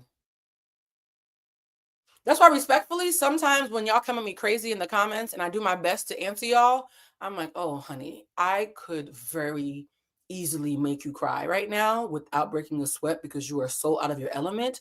How do I, without dishonoring myself, show you grace enough to answer you right now and give you the inspiration to go do some research and come back more respectful? How do I do that? That's not ego, by the way. That's clarity. That's discernment. I can discern when someone is punching out of their weight class trying to talk to me, and I get to decide how much grace do I have to gift in this moment. A lot of y'all think because I talk with you that I think that we're equals in the topics that we're talking about. Be clear. We're not all equals in anything. Beyonce and I are not equals when it comes to singing, right? I'm okay with admitting that Beyonce is superior to me when it comes to singing. Now, if we're talking about emotional intelligence, it might switch. Actually, of course it's going to switch, right? Not because I'm better than anybody, but because I've dedicated 20 years of my life to this. Beyonce dedicated 20-something years of her life to being an amazing entertainer and creator. I committed 20 plus years of my life to being an EQ specialist, right? A fucking job that didn't even exist when I was a kid, so I couldn't dream of it. I put in the work to be qualified to talk with this much fucking bass in my voice. My favorite compliment that I've ever gotten and that I got recently, again on an old video, was, damn, Blue, this video aged well. My videos, 9 times out of 10, aged really well. There are videos that I made that y'all clapped for last year, and now y'all call me prophetic a year later. I've earned the right to talk my shit. If you can't even figure out how to count a potato and you wipe from back to front, I really don't need you to say, respectfully, Blue, I disagree. Oh, honey. Okay, sure. You're allowed to disagree. I'm not going to take it serious, but you're allowed. It's audacious. Can you imagine somebody walking up to Beyonce at a concert and saying, hey, Blue, can you tell your mother her pitch was off? The fact that you even felt qualified to say some shit like that already tells me that you've lost the plot. We're not all fucking equal. We're not. Some people are better at some things than other people. And it's dangerous when people think that they are allowed to give feedback when they're unqualified. So again, Jess is a wheelbarrow while her man is the prize. And her own fucking announcement about her relationship and her new family, even that wasn't sacred. All right, let's continue to watch because I feel like the receipts speak for themselves. How men respond to Jess versus Olandria. Jess! Girl, what the fuck wrong with your head, bitch? Bring that little ponytail. Hell, girl. Bitch, you look like a newborn Yorkie, girl. You look like Rajon Rondo. Look like your 4th of July was lit. You just woke up popping firecracker, man. Look like somebody popped a firecracker on your ass. I ain't talking about that little shit. I'm talking about that pop, pop, pop. That's how every cash register look at the hood grocery store. Look, your EBT card not working, and I got a long line, so I'm about to get off, okay? Like, Tasha, come help me. Don't never know what to do. I don't know what to do. Come help me. These lace fronts are fucking up my friend Jess Hilarious head. Bitch, you look like Matilda daddy, bitch. That had to say, I don't need no man. I know how to change oil and fix flat tires. Bitch, you got a pistol grip for a ponytail. You need a concealed carry permit for that ponytail. Man, put your hands on the wheel. I see the pistol on your head. Black Lives Matter, bitch. Cut that shit. I bet when you were young, you used to put your head in the fan. Ugly ass girl. Fuck you, man. Everybody's real. Yeah. So that's how people respond to Jess, right? Mind you, Jess posted that picture herself. Her and DC are friends. She laughed at the clip. So I'm not being messy. These are all videos that Jess, DC, and everybody else have already seen, right? Somebody said, Blue, this video should have come with a warning. I wasn't looking at my phone and I thought this was you laughing. Oh, that's hilarious. Right? So just know, I'm not spilling no tea. That's a very old and popular video. So that's how the world, not just DC in a skit, that's how the world responds to Jess. This is how Jess watched the world respond to Olandria all summer long. God, I gotta start watching this show. Over his shoulder. It was amazing. How old is she? 27. It's Olandria. She Why do you think I live She in been the on since the Nicolandria beginning? that these two will become? I know why niggas be watching that, bro. I'm not gonna lie, I didn't watch an episode of Love Island, but I did see the contestants though, because anytime I open social media, I'll see them. And now I'm seeing people say that Olandria is mid. I saw a comment that said, colorism and racism is just low IQ. And that couldn't be more true. That woman is fine though. By the way, she could pass for Nigerian. But that woman is fine. The high cheekbones, the glowy complexion, the petite frame with built right in the right places. That woman is fine. You know when you see somebody fine, you just get chills. Just when you see him, just. I will say this, and I don't care who give me it. All right. So we've already talked about how Jess sees herself and how that's feeding one strain of bitterness. Because I feel like there's like 3 or 4 different strains of bitterness that Olandria just happens to be the target for. Then we talk about how Jess sees how men can help her with her social capital. She doesn't have the goods to be seen as desirable in her eyes. And so being adjacent to a man, tall, light skin, whatever, right? Whatever y'all think is going to make somebody look like they were chosen, because pick me just want to be picked. Doesn't matter the value of the picking, just pick them, right? So there's that. So this is how she relates to herself and how she relates to men. The third strain is how men relate to her. She's the punchline to the very same kinds of men who are saying that Olandria is gorgeous, even though Olandria is her shade, if not darker. Her frame, if not smaller. Right? Can you see how if we take judgment away from this, because discernment means to observe what is compatible and incompatible without the need to judge good or bad. When I'm discerning if I want to be somebody's friend, I don't need to call them a bad person to say that they're not for me. They're just not for me. They could be a good person. It's just not for me, right? If you are discerning objectively without thinking about what you think about Jess, it's easy to see how somebody operating through her lens would have so much random ass ire for Olandria. Because Olandria got called a mean girl and then was able, through just being herself, have the audience have her back. The audience had Olandria's back. The audience had Olandria's back. You guys, I hope you see where this is going. The audience had Olandria's back when she was about to get canceled. Who do you know never has the audience have her back? Who's always crying about how the audience never has her back? Yes, who's always crying? There is a video that I have on my phone. I don't think I put it in this clip. Actually, let me see if I can, because we're doing this live. Let me see if I can airdrop it to myself and play it. Because I was like, I'm not going to play it based on how this goes. Because I will say this, I'm here to educate and entertain, but I'm not here to like drag. My thing is, I will make you uncomfortable, but I will never make you unsafe. So even Jess Hilarious, who's watching this right now, if she ever ends up watching it, she's not unsafe. She's going to want to beat me up. I wish she'd try, but actually, I don't wish she would try because these are new teeth. But like, she's not unsafe. All right, let me pull this up. Image. There we go. Hold on. Is this it? No, cancel. By the way, guys, thank you so much for rocking with me because I really am doing this from a hotel. This is the video of what Jess posted when she was beefing with her co-host, right? Another Black woman who's getting love that she's not getting. Another Black woman who, despite being a Black woman just like her, is getting a type of favor and compassion and grace that she told herself that we're not supposed to get because she doesn't ever get it. Team up that bitch. Not one person comes to my defense at all. Like when I'm like, not one motherfucker ever with this online shit. Like, why the fuck should we have to keep playing it? Man, listen, I know one thing. Angela, you ain't that motherfucking crazy. Not as crazy as niggas try to make out to be. Nah, it's the reason that lady wanted to leave that show. I don't know how she did that shit for 13 years, my nigga. I'm telling you. I don't give a fuck. Y'all already know what's up with me. I feel played with. I'm gonna play with niggas. Like, that's just like, come on. I've been quiet a lot.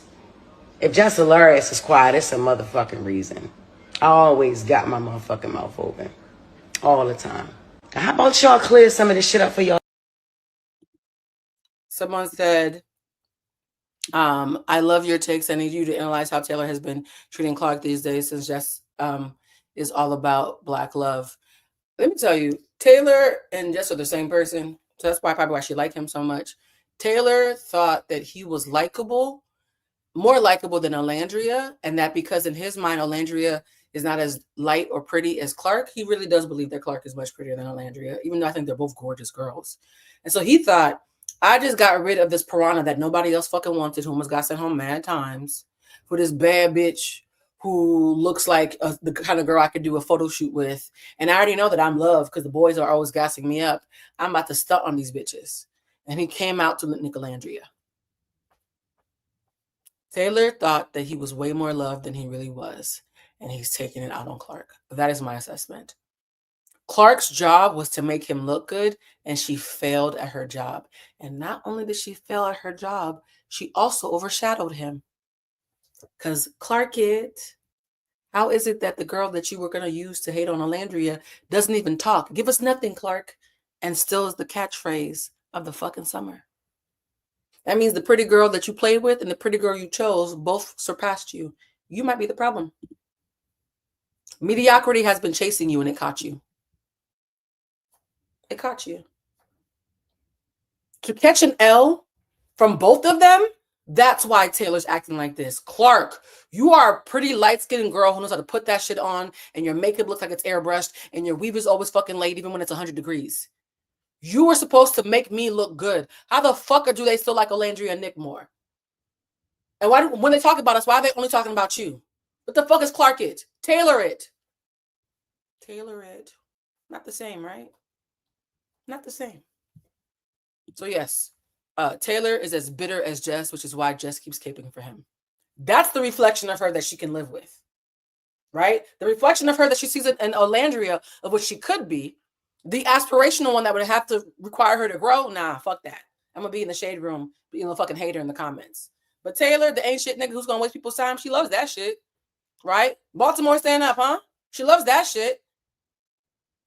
My bad, Baltimore. I didn't mean for you to catch a stray. All right, let's see what Jess thinks is a good relationship. Because if Jess thinks that Taylor was a better choice because Black love wins over safety, apparently. Mind you, y'all know I'm pro-Black as fuck. I am pro-Black as fuck. I'm so pro-Black. Sometimes Jason will call me and be like, Blue, give me your opinion since you always on that Black shit. Jason knows how ridiculously pro-Black I am. If something's anti-Black, I'm gonna be the first person to speak up like, what you talking about? And I love that he trusts me enough to check in with me, right? To make sure he's on the right side of history. So as pro-Black as I am, I still do not believe that Black love should come ahead of psychological safety. I believe that there's two forms of Black love. Somebody said, not Baltimore stand up. That was the ADHD. I apologize. I believe in two kinds of Black love. My first choice of Black love to clap for is Black on Black love. Because y'all created this term, Black on Black violence, which is a lie, by the way, guys. Don't you ever use that term around me, because I will give you a quick history lesson, even if it's in the supermarket. Black on Black love does not exist. Sorry, Black on Black crime does not exist. Research has shown for centuries, so it's not a fluke, it's a matter of fact. For centuries, research has shown everybody kills their own the most. White people kill white people the most. Asian people kill Asian people the most. And Black people kill Black people the most. It is not some kind of predisposition to violence that Black people have. It is just human nature due to proximity and familiarity. Any sociologist who understands this will tell you. Proximity is what creates this.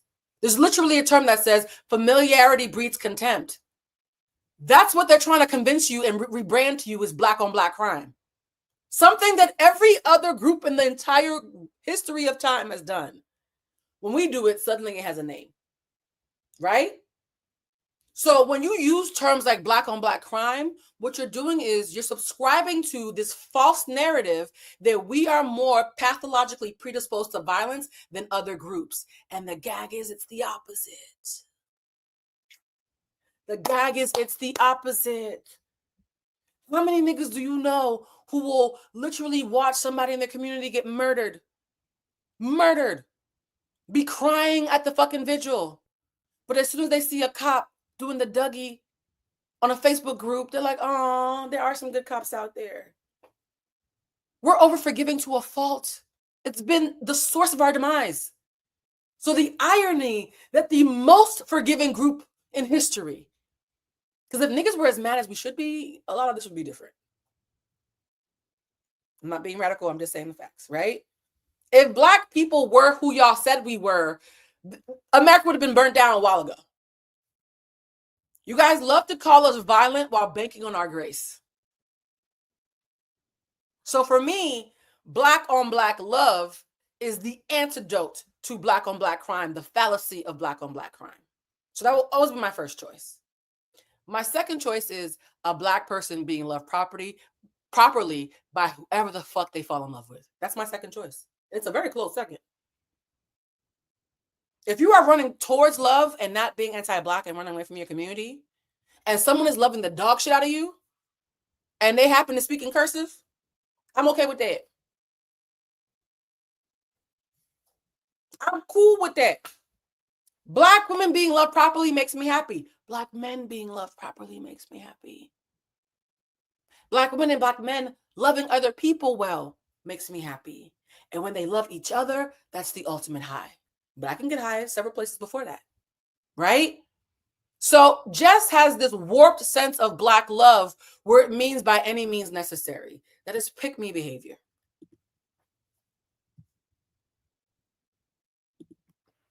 All right. So let's look at the kind of love that Jess claims that we all should be clapping for in lieu of Nicolandria. Sure.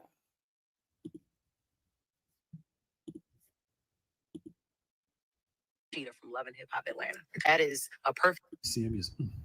I will say this, and I don't care who get mad at me. I love Kirk and Rashida from Love and Hip Hop Atlanta. That is a perfect Did y'all hear that? I'm sorry, I gotta play that back again because a part of me still can't believe this clip exists. She said, I don't care who gets mad at me. I love Kirk and Rashida. She's rolling her eyes at Nicolandria, but this is who she's caping for while talking to Shannon Sharp, her fellow Django Unchained in Arms who believes that he can fuck the Black out of him by messing with young OnlyFans girls. She thinks Nicolandria is concerning, but she loves Kirk and Rashida. The same Kirk who had about 50-11 outside babies on Rashida and makes it his storyline to find new ways to embarrass her every season of Love and Hip Hop somebody. Because why? Well, at least Kirk is Black. He might treat you like a piece of cow dung, but at least he's a nigga. Do y'all know how statistics work? Yeah, I'm gonna just play the video because I'm about to start saying some ignorant shit, even though it's gonna be factually accurate. Okay, who get mad at me? I love Kirk and Rashida from Love and Hip Hop Atlanta. That is a perfect example of a marriage going through everything, and a marriage standing every test and fighting through it and actually getting through it. And that's partnership. Hey, babe, there you are. What are you doing here? We're about to watch a movie outside. What are you talking about, babe? This is the skit, because you know Jess likes to use skits instead of therapy to get out how she feels. And I 100% that this skit is based in real life. This skit is going to tell you the little glimpse that Jess is giving us into what her marriage, now that she's found her a baddie. Shout out to Brittany Griner. Now that she's found her a nice soft stud to build a life with, this is what she's saying that the prize is from ending up with him. This is her skit, not mine. All of us, the family, the kids, me and you. Babe, I'm just chilling right now, you know? But we can watch a movie first, and then you can do that. Been at work all day, babe. Is everything okay? Are you upset with the family? Why would I be upset with my family? Yeah, we want to do some family shit. And I want you to be with us to do it. We can't watch a movie without you because we're not a broken family, right? I mean, it's so dramatic. Babe. Yeah, come on. First of all, I love this comment. She's so beautiful. I wish she knew it. That was my first thought when I saw this video. Jess, you are a beautiful woman. That's what makes me so sad. Look at her face. I know it's a filter, but it's a minimal filter. It's still her face. You are a beautiful, talented woman who got out the mud and found a way to feed your son and build a life, regardless of whatever educational background you might have had. You figured it the fuck out. There are so many things in you that I want to clap for.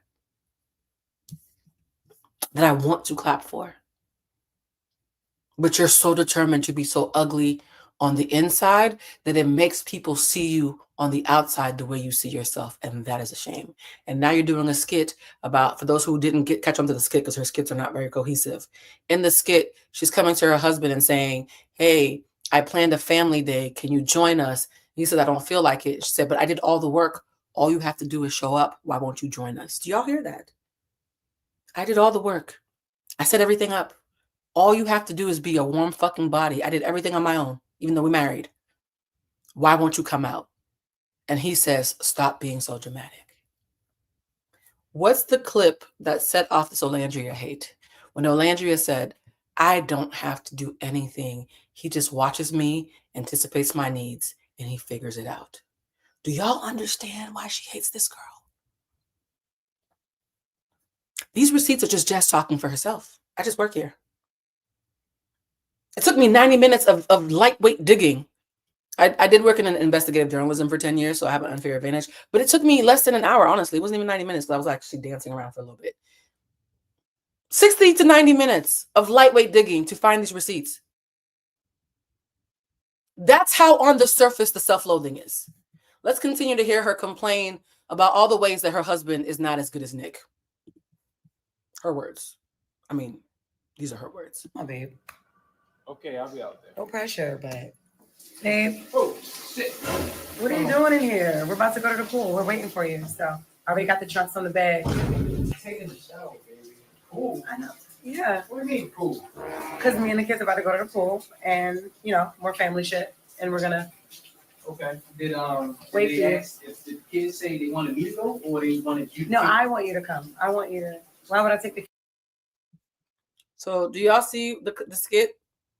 Jess did an entire 2-minute skit about what it's like when her husband is living a singular life, not paying her or the kids any mind, and she's doing all the work, and she still can't get him to show up for them. That's the comedy. Did anybody laugh?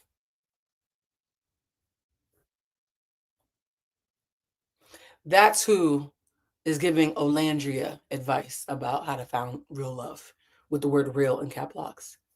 What did I say earlier about people who can't figure out how to be mediocre giving other people advice on self-mastery? Let's read some of the comments.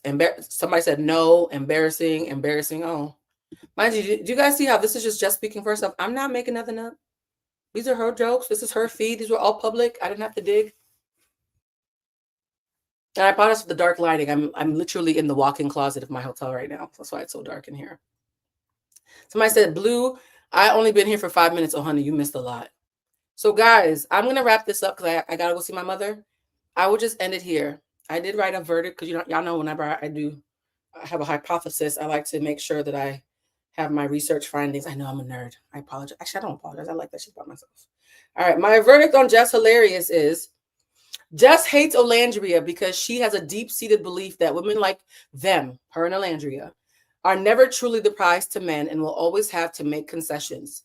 Jess claims she's never been in love till she got married to her husband, a super chill and seemingly soft-spoken, light-skinned man who looks so much like Brittany Griner, she had to address it while making an announcement about the relationship. Jess accepts that she's always going to be seen as a skinny, dark-skinned, masculine woman, but doesn't understand how Olandria can look like her from a distance and still be so loved and adored as a divine feminine.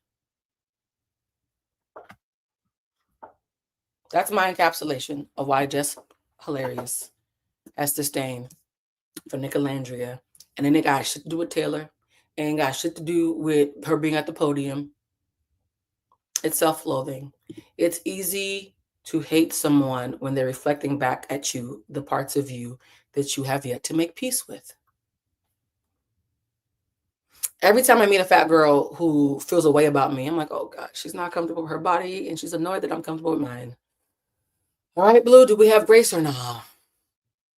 Or I meet somebody who is my age. Oh, it's too old. We're too old to do all these things. And I'm out here spreading it low and laying it wide and popping bottles at fucking everyday people with people 10 years younger than me.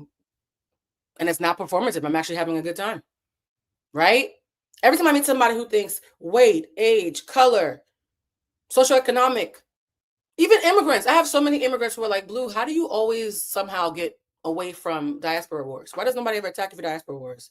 I said, oh, it'd be cute if they tried, honey. I don't walk around worried about that. I'm a Black person who likes other Black people and who knows my Black history. Let's go. As long as you like Black people as well, I can rock with you, even if you're not Black. I keep on saying this, guys.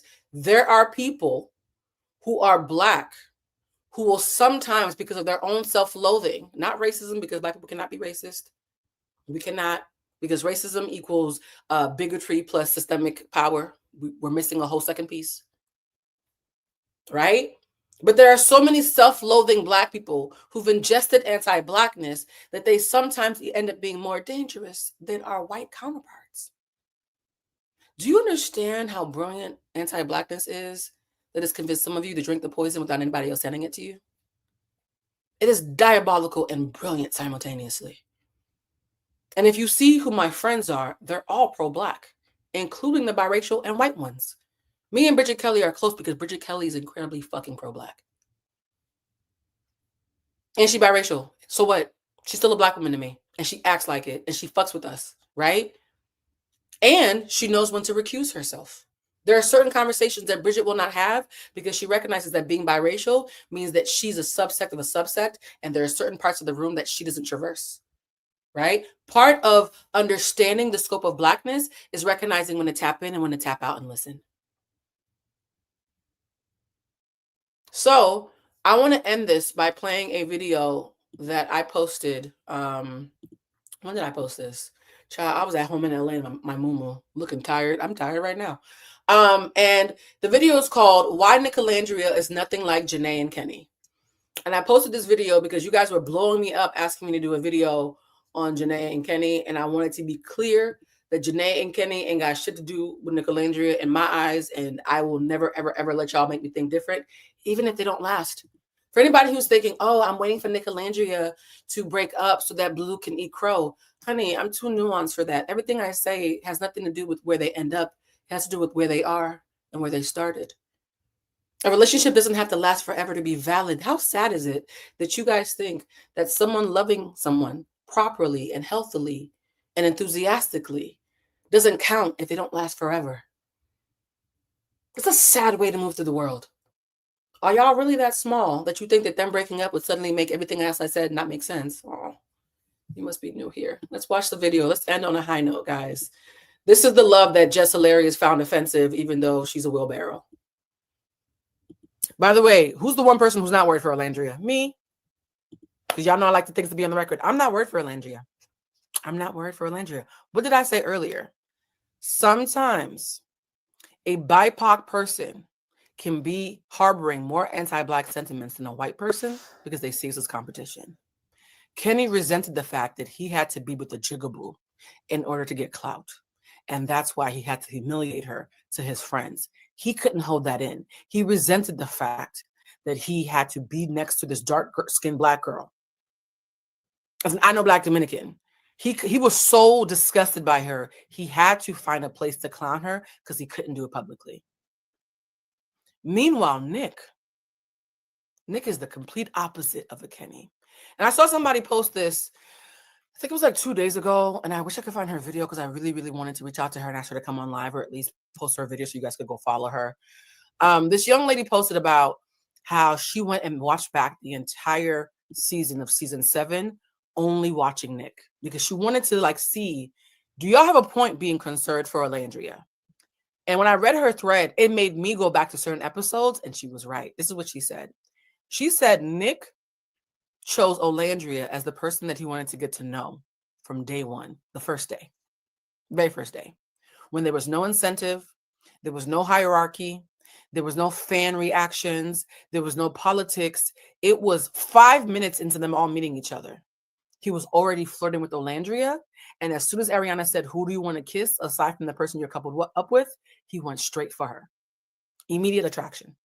right? Not pandering. Because at that point, she's a dark-skinned black girl, which means she's either going to be Janae like last year and be considered a biohazard, or she's going to be Serena and be considered popular. He can't clock it yet.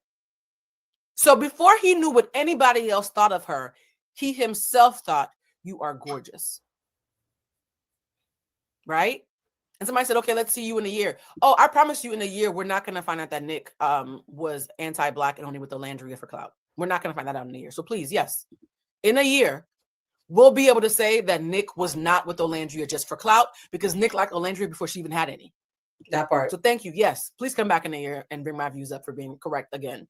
You guys have been doing this for 20 years. I've been right 95% of the time. This is not a fluke. So Nick liked Olandria and made it known to Ariana and the viewing public the very first episode. And why didn't we latch on to that? Because so many of us are not used to thinking that a man like her could like a girl like her. I mean, a man like him could like a girl like her when he considers has all these options. I talked about this in a video that went viral with Jesse, how when people say, Nick, are you sure you like Olandria? But they're really saying, hey, attractive white man with all these options, why are you chasing a jigaboo? That's what they're really saying. So the first episode, before Nick knew anything, he chose Olandria as the person that he wanted to get to know. But he immediately clocked that she liked Taylor, so he fell back. Whenever Taylor was trying to figure out how to do right by Olandria, Nick and Ace would give him advice about how to be better towards her. Now, Ace gave him advice about how to lie. Ace was like, yo, Jalen is showing her heat. You better cook her pancakes with the crispy edges before she finds somebody else. So Ace was actually helping him manipulate. But whenever he would see Olandria being treated back by Taylor, Nick by himself would pull aside Taylor and be like, yo, Taylor, like, she's a good girl. Be nicer to her. When Nick found out that he had a chance to be coupled up with Olandria, he confessed his feelings. He shot his shot. He was blushing. He laid it on thick. As soon as he realized that Olandria was still stuck on Taylor, what did he do? He still looked out for her. Even when Taylor wanted Olandria voted off, Nick was the lone voice saying, respectfully, Clark, we just met you. We're not getting rid of Olandria. Now think about that. There's a thing that women have in this world called fuck you sundress. Fuck you sundress is what happens when a woman's walking down the street in a pretty sundress, looking cute, sun is shining, hitting her melanin, and the guy says, yo, shorty, can I get your number? And she's like, no, I'm sorry, I got a man. And suddenly he responds, well, fuck you then, sundress. So many fragilely masculine men will think you're gorgeous until you reject them, and then it's fuck you. Nick got rejected by Olandria after laying his heart on the line in front of millions of viewers, and he still looked out for her when he had nothing to gain. In fact, Olandria leaving would have been best for him and Taylor's game, because then he could have gotten rid of her and not had to confess to anything to Sierra. And he still looked out for her, even when it was against his best interest. That is the complete opposite of Taylor, Brian, and Kenny.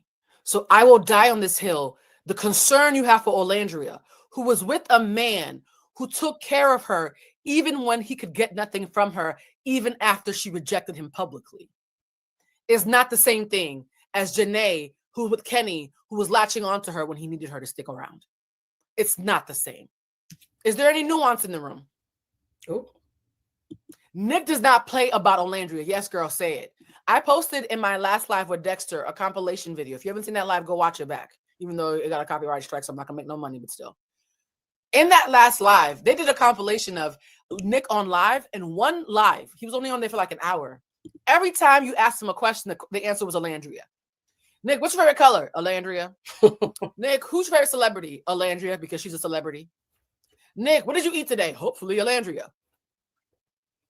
When he went on that podcast with those white girls who had been clowning Olandria all season, he had her in the background and was like, babe, I'm going to go on the show without you and have your back.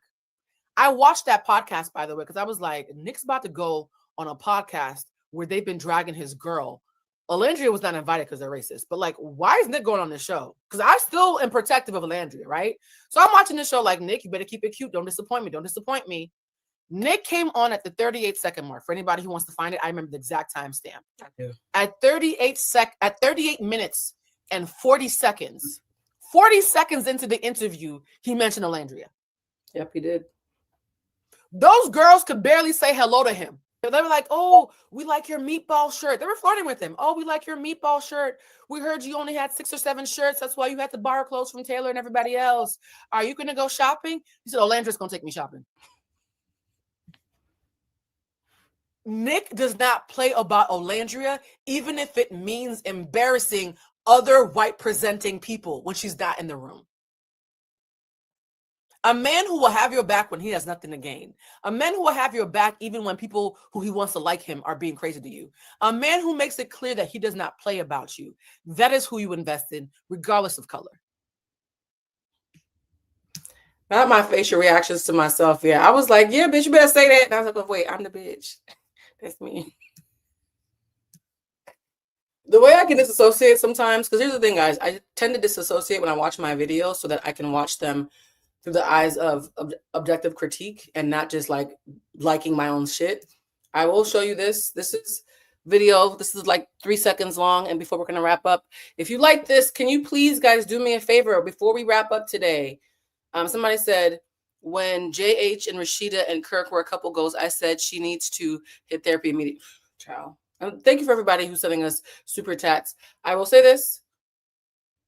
I hope that those of you who relate to Jess Hilarious heard what I was saying to all of you and not just her. Because whether she sees this video or not, I don't care. These lessons are bigger than Jess or even Nicolandria. These are universal themes that we find through pop culture. That's why I make these videos, because pop culture is the most compelling way for people to understand the importance of emotional intelligence. Someone said, exactly, Blue. Nick would be in the background watching Taylor and giving him ideas to treat Olandria right. He, Pepe, and TJ kept Olandria in the house before Ace and Taylor agreed. Exactly. Nick's thing was, I need Olandria to be okay, even if I can't have her. Do you know what they call it when someone loves you so much they don't need to possess you to still want you to be happy and safe? It's called agape love. It's the most exalted form of love. So no, guys, I don't give a fuck if Olandria and Nick last forever. I still meant what I said. I know what healthy courtship looks like when I see it, regardless of life doing what life does. So anybody who's like, oh, I'm waiting for them to break up, so you're not going to have nothing to say to me. My shit ages well. All right. If you enjoyed this, let's end on the high note. This is my this is Nick and Olandria kissing 24 hours within 24 hours of meeting. Right? This is what he was doing within 24. The man did not know anybody's last name, had barely figured out which bed he was going to be in. But when Ariana said, who do you want to lay your lips on? He went straight to her with no idea if America or even the castmates would even like her. And y'all telling me this is fake? Okay. And I love what she said to Miley Cyrus's mama about not wanting to be fetishized. I love that. So if you enjoyed this video, number one, please tell Jess Hilarious to hug on herself so that she can stop hating on Olandria. Number two, please tell B Simone that money and a man don't make up for a lack of self-love and just basic dignity. And no, you don't have to talk to Jesus about that. Talk to a therapist as well. Jesus and a therapist. I love Jesus and therapy. They can both. Tell yourself that Jesus invented therapy if that helps. And also, guys, follow me so that I can, pay for more tech, because I really wish I had traveled with the light. I hope that this darkened version of my life wasn't too hard to watch. I adore y'all so much. And tomorrow we're going to be doing a live entitled, Did AD and Ollie rebrand Struggle Love? Because unlike Nick and Olandria, they almost had me fooled. They almost had me fooled. Did AD and Ollie and Netflix rebrand Struggle Love? That's going to be tomorrow's live, and we're going to do a deep dive on that, okay? And I will make sure, please make sure that you not just follow, but do a notification bell so that you can get a notification when the time goes up. And guys, remember, on that shift self-mastery workshop, there's only 3 slots left the last time I checked, and that's fall25.eventbrite.com. There's a rundown of what the class is. We meet every single Wednesday for 8 weeks for 2 hours. So you get a drink and a snack, and we get on Zoom for 2 hours, and we get to work. We get to work. This is not one of them fake courses where you hear self-help guru bullshit and then you walk away not knowing anything. You walk away with an internal Bible about how to treat yourself better. If I'm doing this for free, imagine what I do for people who pay me. All right. Love y'all. Until next time. Bye, family.